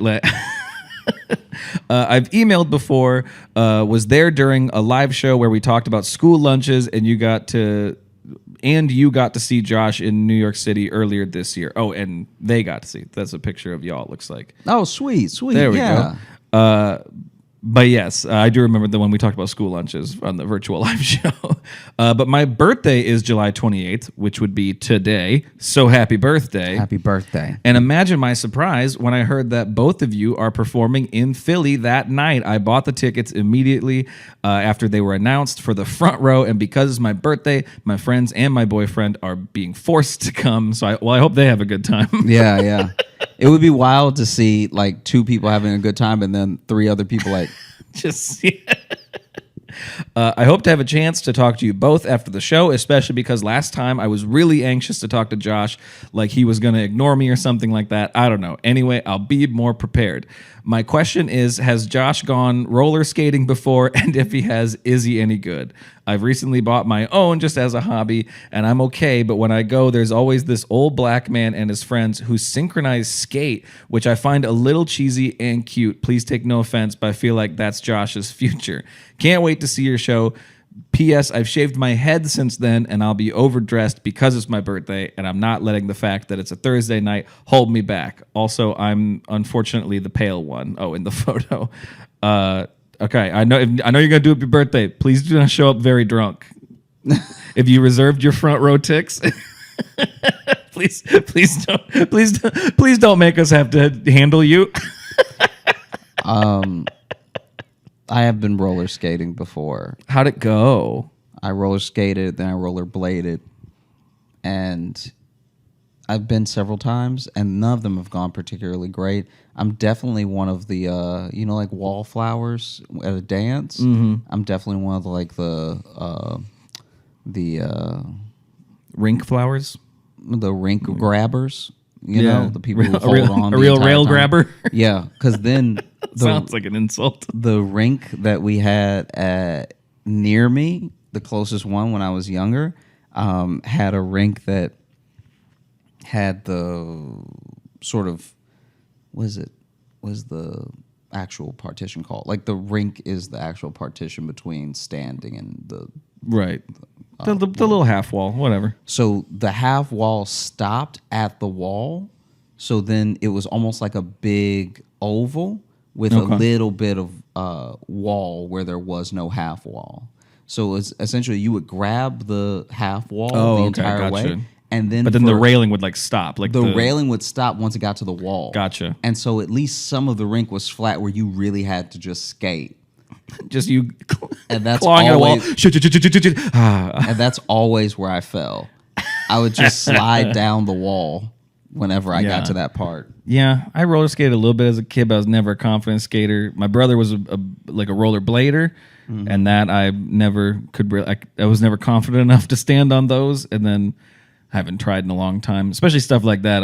Ever since I got my really bad head injury, slipping is not a thing I'm fond of. So crack my skull once, shame on you. Floor, crack it twice, shame on me.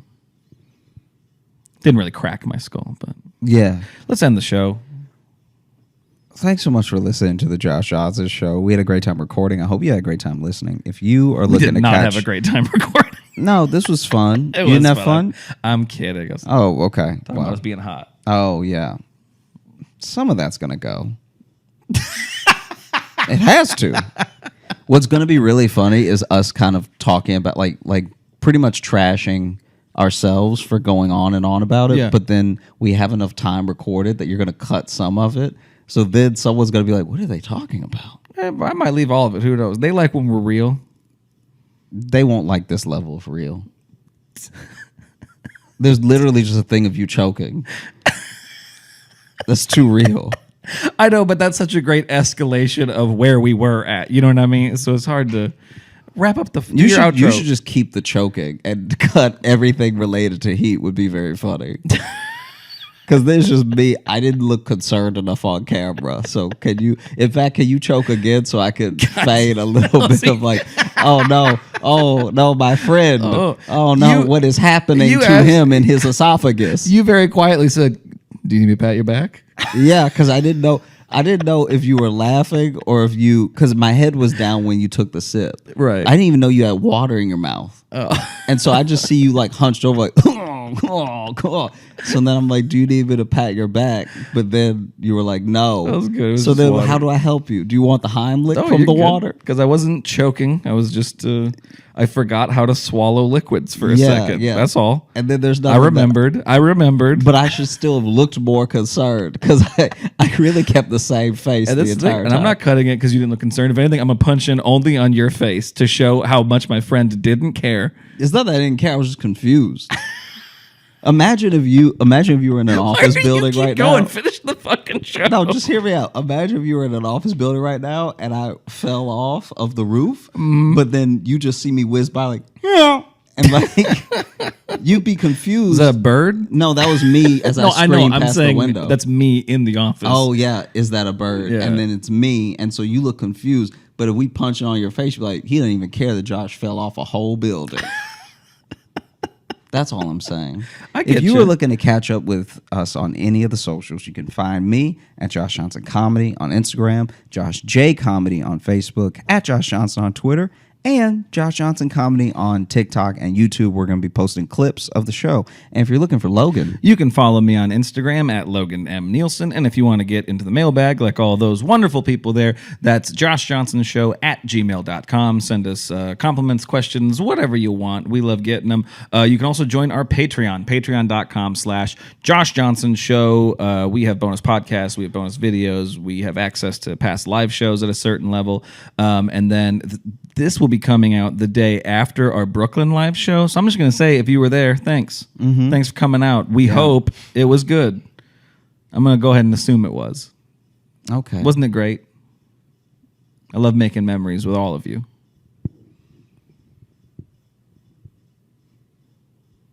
Not gonna compliment our fan base for being there and supporting us.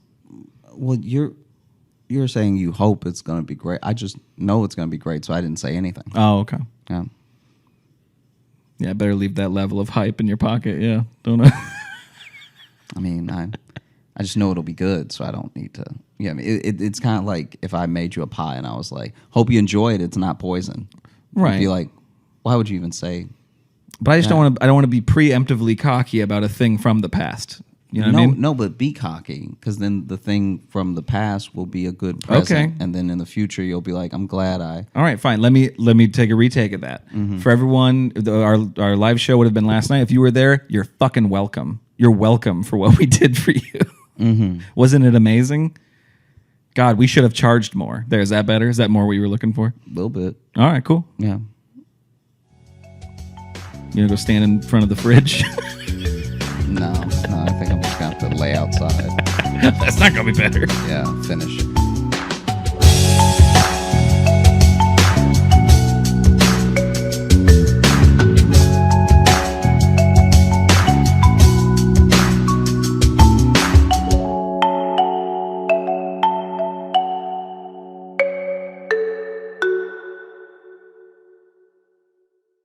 I have been absolutely obsessed. I don't know if you've heard, but there's been a viral Chase money glitch.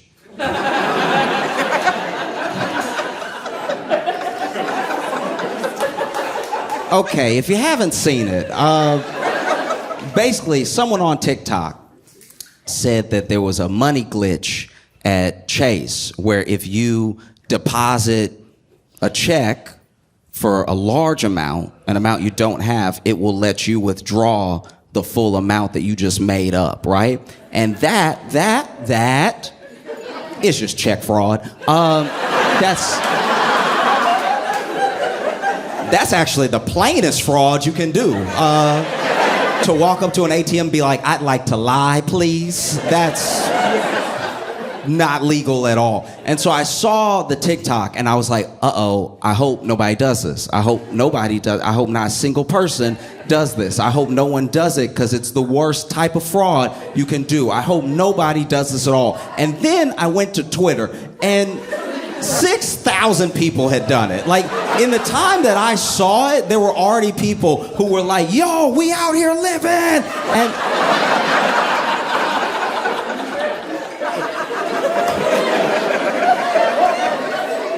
watching people you don't know commit fraud is like watching your uncle wear a suit he thinks he can pull off. You know what I mean? Like, you're just like, no, not in front of everyone, not in front of everyone. Because that's what it was. It was in front of everyone. They not only did the check fraud, but they all made videos, which is how I was watching. This wasn't a rumor. I was like, that's a high definition camera that you are committing crimes in right now. I am so, man, the jails will be full. That's a lot. Because, you know, they were playing with money that they didn't really have, and they were spending it on things they shouldn't have been spending it on. And so, you know, I know I'm not the first person to say this. I'm late when it comes to saying this, but I need to say it just to reiterate one more time in case anybody doesn't understand why check fraud is a very, very bad idea. They went to Chase Bank, right? And then they wrote their name.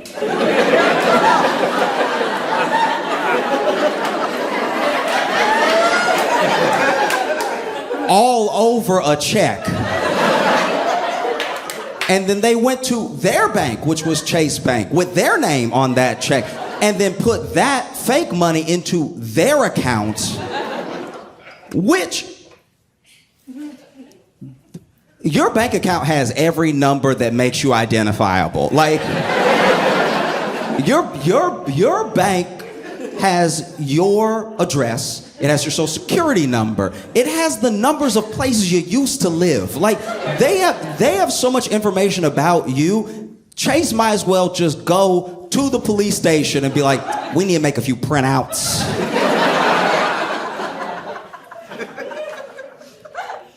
And so people were doing the check fraud, but then this is the other thing. This is what happened. This is why people started doing it, right? Basically, the glitch, as people were calling it, some of it was just straight up check fraud because they will give you a portion of the check because they haven't verified the check yet, but it's law that they have to make a portion available immediately, right?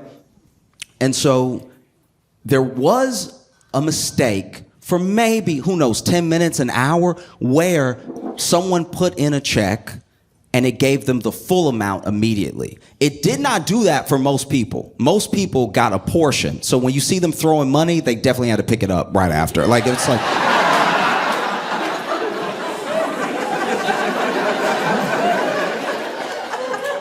Don't let the internet lie to you. Like, they threw that money for the video and then they were like, oh, God, Jesus.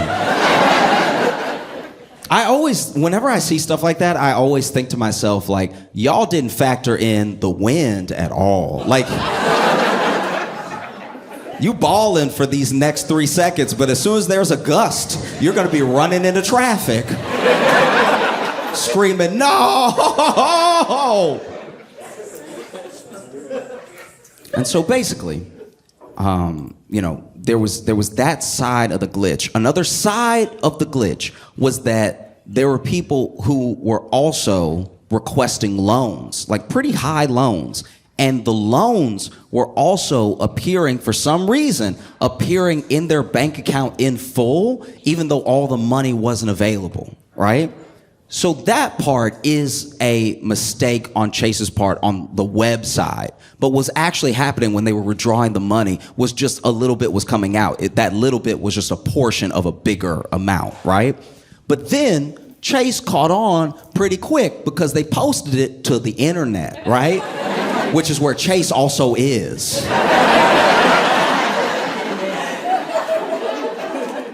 If Chase was one of these mom and pop banks where mom worked the teller and dad was the personal banker, maybe they would have gotten away with it for quite a while. But because Chase is also on the internet, Chase saw the mistake they were supposedly making. They corrected it immediately. They put a 7-day hold on people's accounts that were affected by this activity, right? But then, because they never had the money and because they already withdrew some of the money, they were getting negative balances as high as $72,000, right? Which red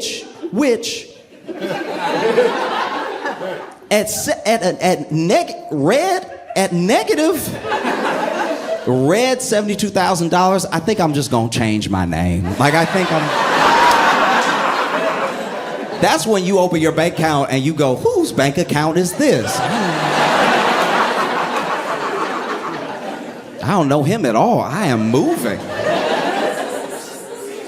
But this is why you shouldn't let the internet lie to you, not just because they give bad advice with no repercussions, but also because there were people that were faking it. There are people that were faking the glitch, literally just to go viral. There were people who were going to the ATM, withdrawing their real money, not doing the scam, then throwing the money in the air for the video, and then immediately being like, y'all, help me. There were even people who were pretending, using other people's screenshots, pretending that they also had a negative $48,000 balance. And it was all just for attention. And it's so important to remember that. It's important to remember that half of the internet is for attention. Almost none of this is real. I could be AI. None of this is real. And so when you take things that are fun on the internet and you bring them into the real world, you could screw up your entire life because check fraud is so much a felony. Check fraud check fraud is one of those felonies that someone does that's like not even like a dangerous person. It's just like, you know, you'll be like, man, where is Cousin Willie? I have not seen him at the last 3 Thanksgivings.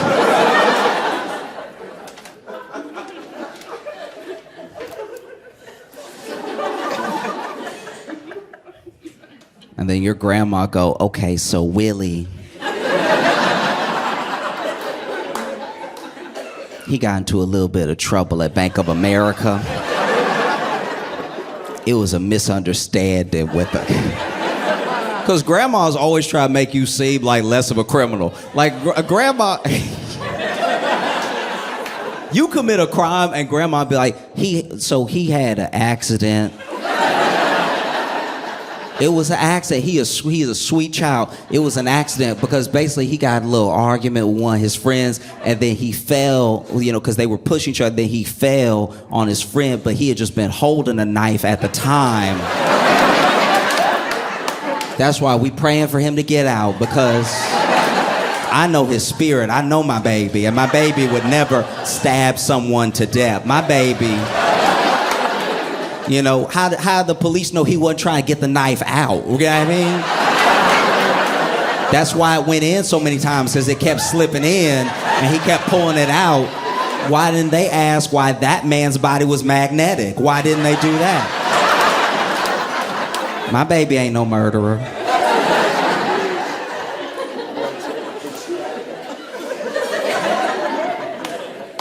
You do check fraud. Your grandma's like, that's not even his handwriting.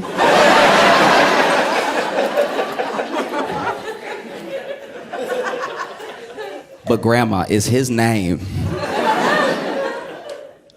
at his bank put into his account and they just came and got him? Yeah, but I don't know. When a grandma really has nothing for you, when you did it so hard, when you did it in front of her, that's when she's like, I don't know. Because at the end of the day, the one thing a grandma is not is a snitch. Grandmas...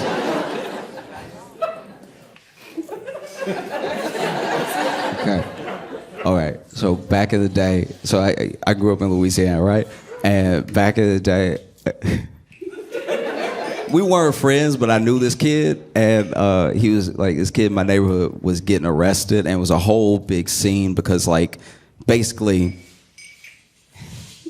I don't know what he was getting arrested for, but the police thought that they needed 18 of them. Like, it was, I don't know what he did, but everybody showed up, if nothing else, just to watch. Like, that's... And that dude's grandma came outside screaming, like, he didn't do it. Typical grandma. He didn't do it. He didn't do it. And then she tried to fake a heart attack.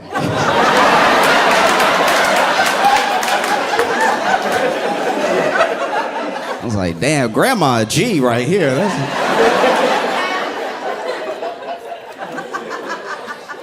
That's probably what G stands for if you go back all the way. She was like, don't take my baby, don't take, oh no, my heart.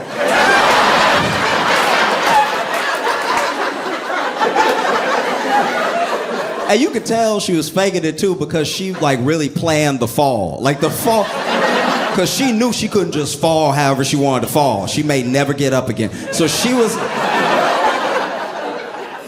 in her little nightgown and everything, looking for a soft spot on the ground. Oh no, not my baby, my heart.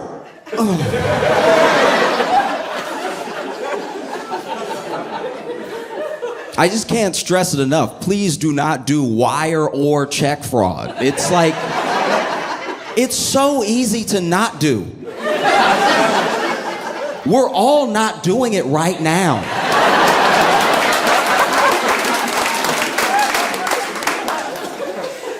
And I don't want to, look, I'm not coming from some holier than thou place either. I understand crime. I understand why people do crime. Like if you've ever been broke, you get crime. Crime makes so much sense if you're broke. I don't understand when rich people do crime because they already have things Do you know what I mean? If you do crime as a rich person, you're really doing it for the love of the game.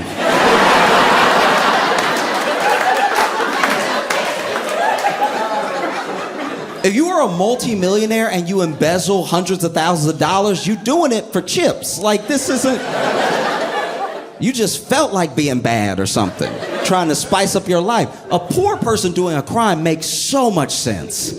I don't have anything. I don't have anything. That's a thing. I'd like to have it. Simple math, you know? I've been hungry. You hungry? Man, I wish I had something to eat. But on this planet, in this country, we trade money for things to eat. And I don't have any of that, so I guess I just won't eat. And then you don't eat for long enough that you're like, damn, the food is right there.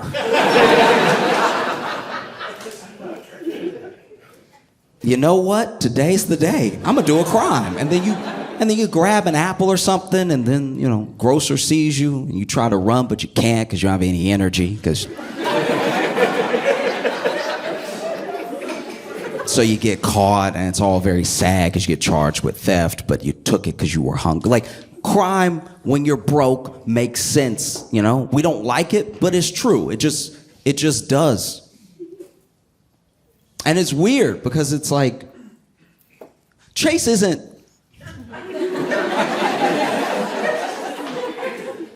Chase...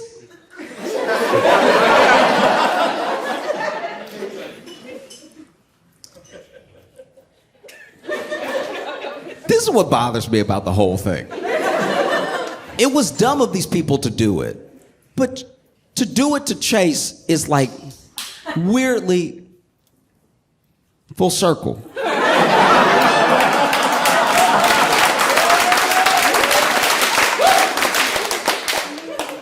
Chase got bailed out in 2008 for about $12 billion. And they needed those $12 billion because they were playing with money that wasn't theirs, and they were... They made the video, it just didn't go viral, you know what I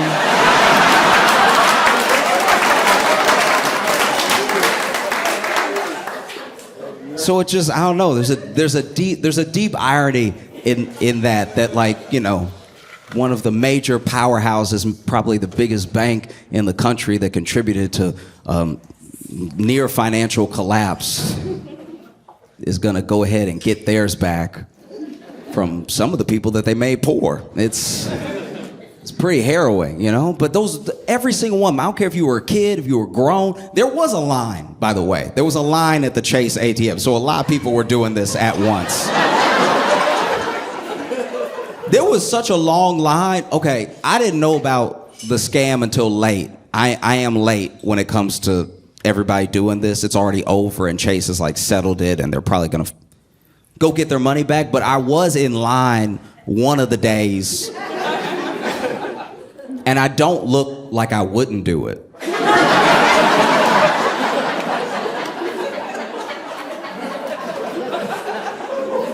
I'm standing in line like, come on now. Line's never been this long before. That guy's throwing money. That's irresponsible.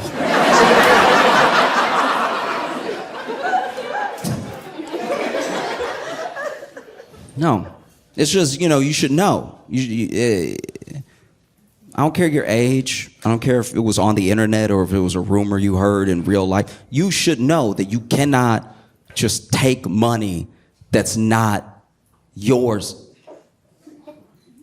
as a poor person. If you want to steal millions of dollars, you need to already have millions of dollars. There is a Chase money glitch. It just only benefits Chase. You know, the only people who can just print money with absolutely no consequence are the Federal Reserve. Everyone else has to deal with it. That's a tough one. It really is. Because I think about how some people are like actually in real like felony trouble. I don't know what I would do if I committed a felony, but I was just joking. is a terrible predicament to be in. Some of these people are like 20, you know? They're like, guys, I don't know, I just wrote too many zeros, my bad.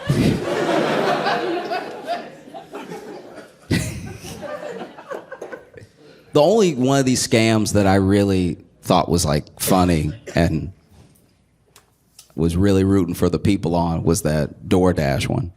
I don't know if you saw this, but basically there was this DoorDash scam that was essentially the same thing. It was kind of tied to a Cash App scam. There are a lot of scams if you pay attention.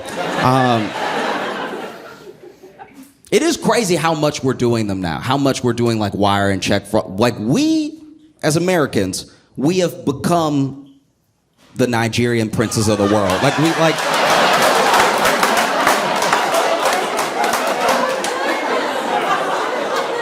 Because I know Nigerians. I know Nigerians from Nigeria. And they are like, what is happening over there? Do you need us to send you something? Like, y'all are down bad as a people and as a country. This is hard to watch. But basically, there was like a DoorDash scam / Cash App scam where basically Cash App was letting you, it was basically letting you have a balance without pulling it from your bank. So then people were saying that they had enormous amounts of money, right? But then weren't able to pull it out. Like they weren't able to transfer this imaginary money to their bank. Thank God they weren't able to do wire fraud, but like they weren't able to send it. But what they could do is, as long as a full transaction was online and they linked it somewhere else, they could pay for things online with this fake money, right? And so what a lot of people would do was use their Cash App fake money to get stuff on DoorDash, which feels like the most fulfilling of the scams, because like, you can make me pay back money, but you can't take the burritos out of me.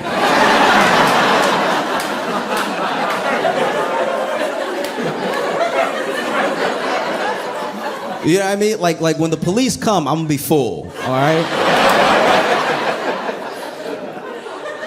And when they put me in the car, that car's suspension will be in trouble.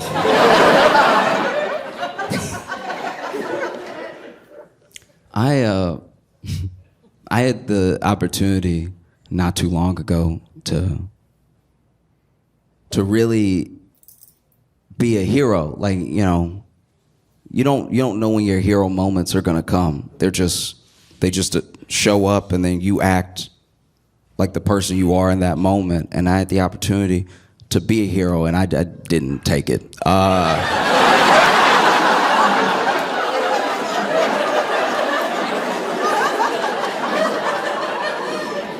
I looked that moment in the face. I was like, you must be looking at somebody else. Huh? I don't know what to tell you. This is bad. Basically, I was at a friend's house, and while I was there, some other people basically broke out into a fight. And like a real fight. We're not arguing. No one's talking anymore. Fists going and everything. And there was a moment where I could see a gap. I could see a pocket where I could have broke it up. And breaking up a fight is a very precarious position to put yourself in, because most fights that you want to break up, especially if it's two people, if it's three, it's gone too far. You know, you're not going to be able to double dutch that one. You know what I mean? But two, you wait for a moment where they're like both tired, or they're trying to wrestle, or, you know, they're backing up to like get started to fight. You know, that little back up hop step. This is usually, okay, when someone doesn't really know how to fight, they do too much prep for the fight, you know what I mean? Like okay, I know I'm digressing to digress, but basically one time in high school, there were these two kids that were about to fight, and I didn't even bother trying to break it up because one kid stretched, and I was like,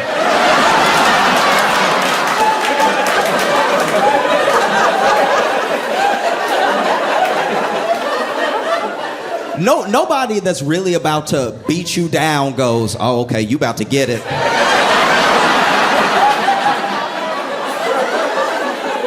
You just give me a second. I'll be over there in a minute. You just.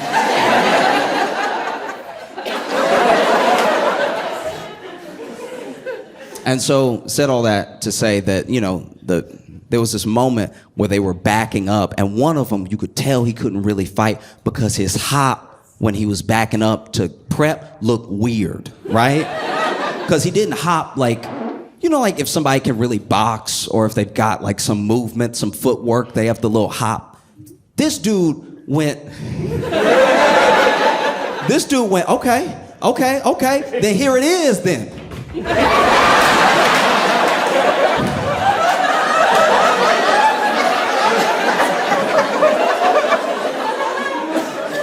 This man wanted to fight so bad, but just had to step on 1,000 roaches first. Like, in what world is this getting you ready?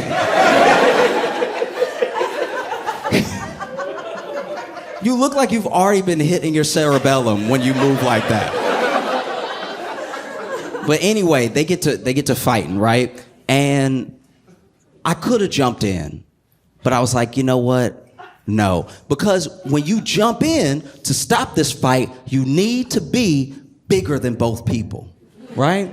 The way you jump in and stop a fight, usually it's hand first, like you get the hand in there so that's the warning. Hey, stop swinging. Somebody else here. You might not hit him, you might hit me. Hey, right?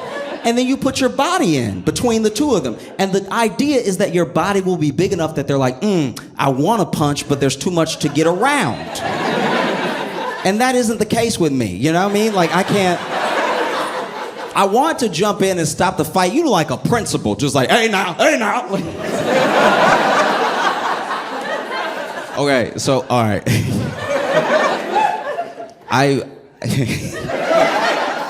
I did see, okay, so years ago when I was in high school, I went with a friend to pick another friend up because all three of us went to different high schools, right? And so he could drive first, so he picked me up after school, and then we went to pick up our other friend. Now, our other friend was waiting outside of the school, but a fight had also, a few feet away, had also broken out at the school, and the principal did this exact thing, like, hey now, and you could tell he doesn't want to get in there because the hey nahs were too frequent. Like this man, hey now,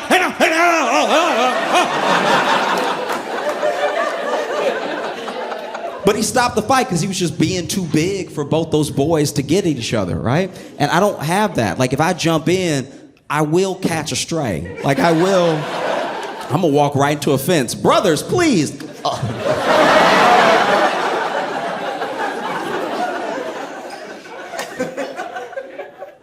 And so then the fight breaks out, and the guy that I thought couldn't fight, it turns out he can fight if he keeps the fight weird, right?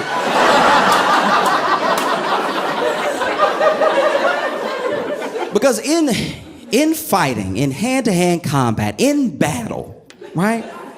You use what you have. You use your hands, fists, elbows, knees, shins, foot, everything that you can. If you wrestle them to the ground using your weight, using leverage, there's just lots of going on with your body when it comes to a fight. But what I've never seen, and I watch fighting, I watch combat sports, I like watching boxing, I like watching kickboxing. I've seen people who can kickbox in real life in like a street fight. I've seen people who can box in real life in a street fight. I've seen people use their knees, like Muay Thai moves, elbows, all that stuff. I've never seen somebody who just grabs.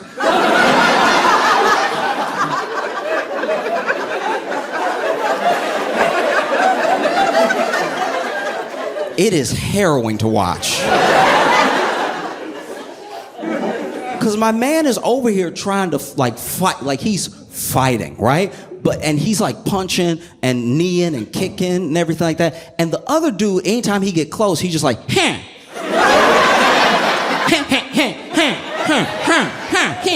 So now this dude punching while also being hella uncomfortable.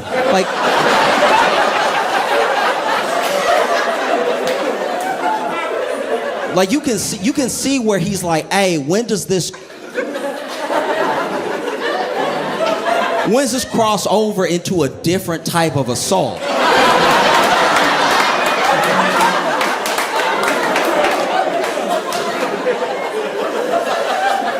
you know what I mean? Because like when because at one point the dude was trying to dodge a punch and then like grab, and I think he thought he was doing kung fu. Because you've seen the movies where they're like ha, and then like just Black Panther and then you up. You know what I mean? This dude at one point went to dodge a punch, but clearly we could all see it. Clearly grabbed the inner thigh of the dude he was fighting. And you see that dude miss with his punch, but also be like...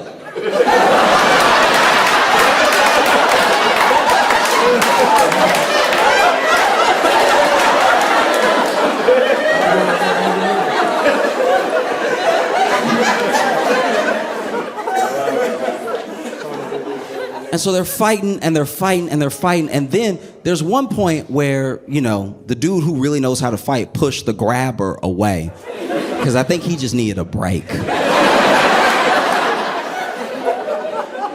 Imagine you beating somebody's ass and they're still like,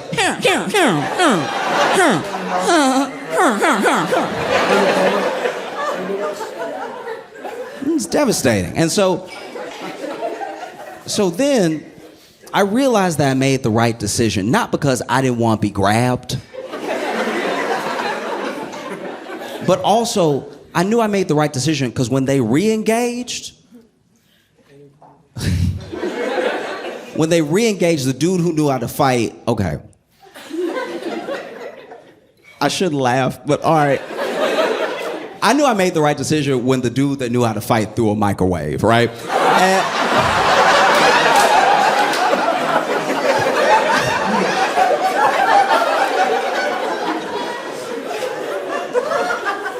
And I think, okay, this is what I think happened in my mind, right? No one even saw him with a microwave. We didn't know where the microwave came from.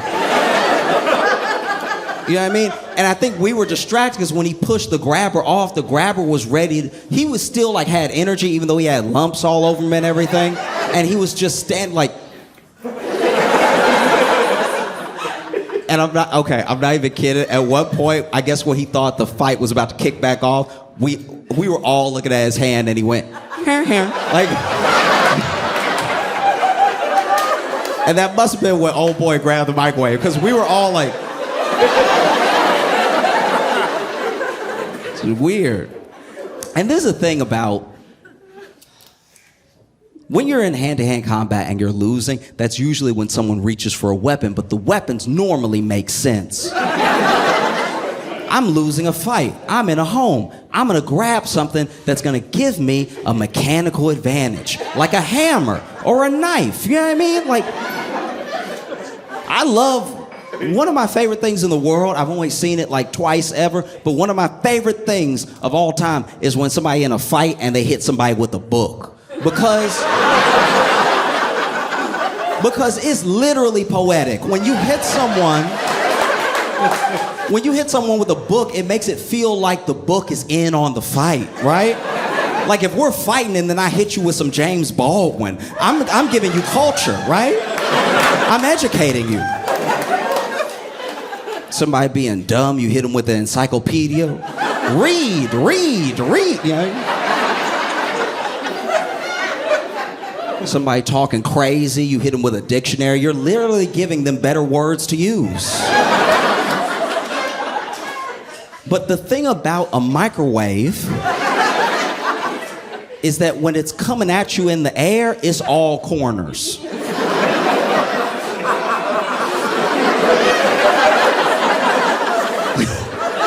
When a microwave is hurtling towards your head, it's nothing but angles, all right?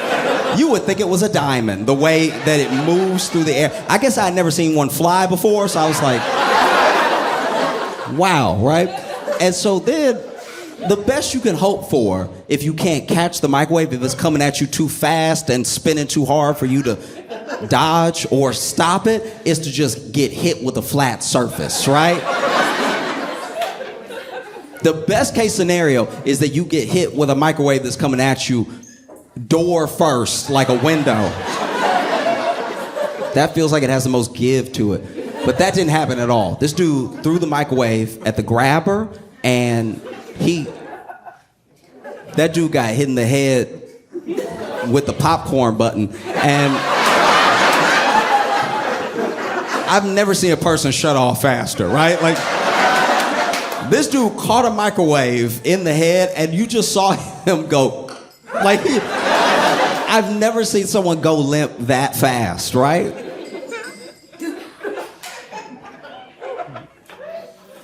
We were all standing there like, I think he dead. Like,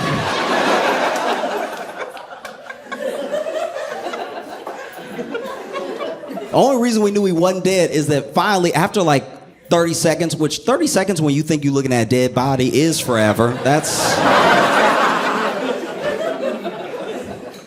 When you think that somehow you might go to jail too, you've been looking at that body all day. But he was clearly like down for 30 seconds, and then we just saw him be like, oh. So, he's fine, he's fine.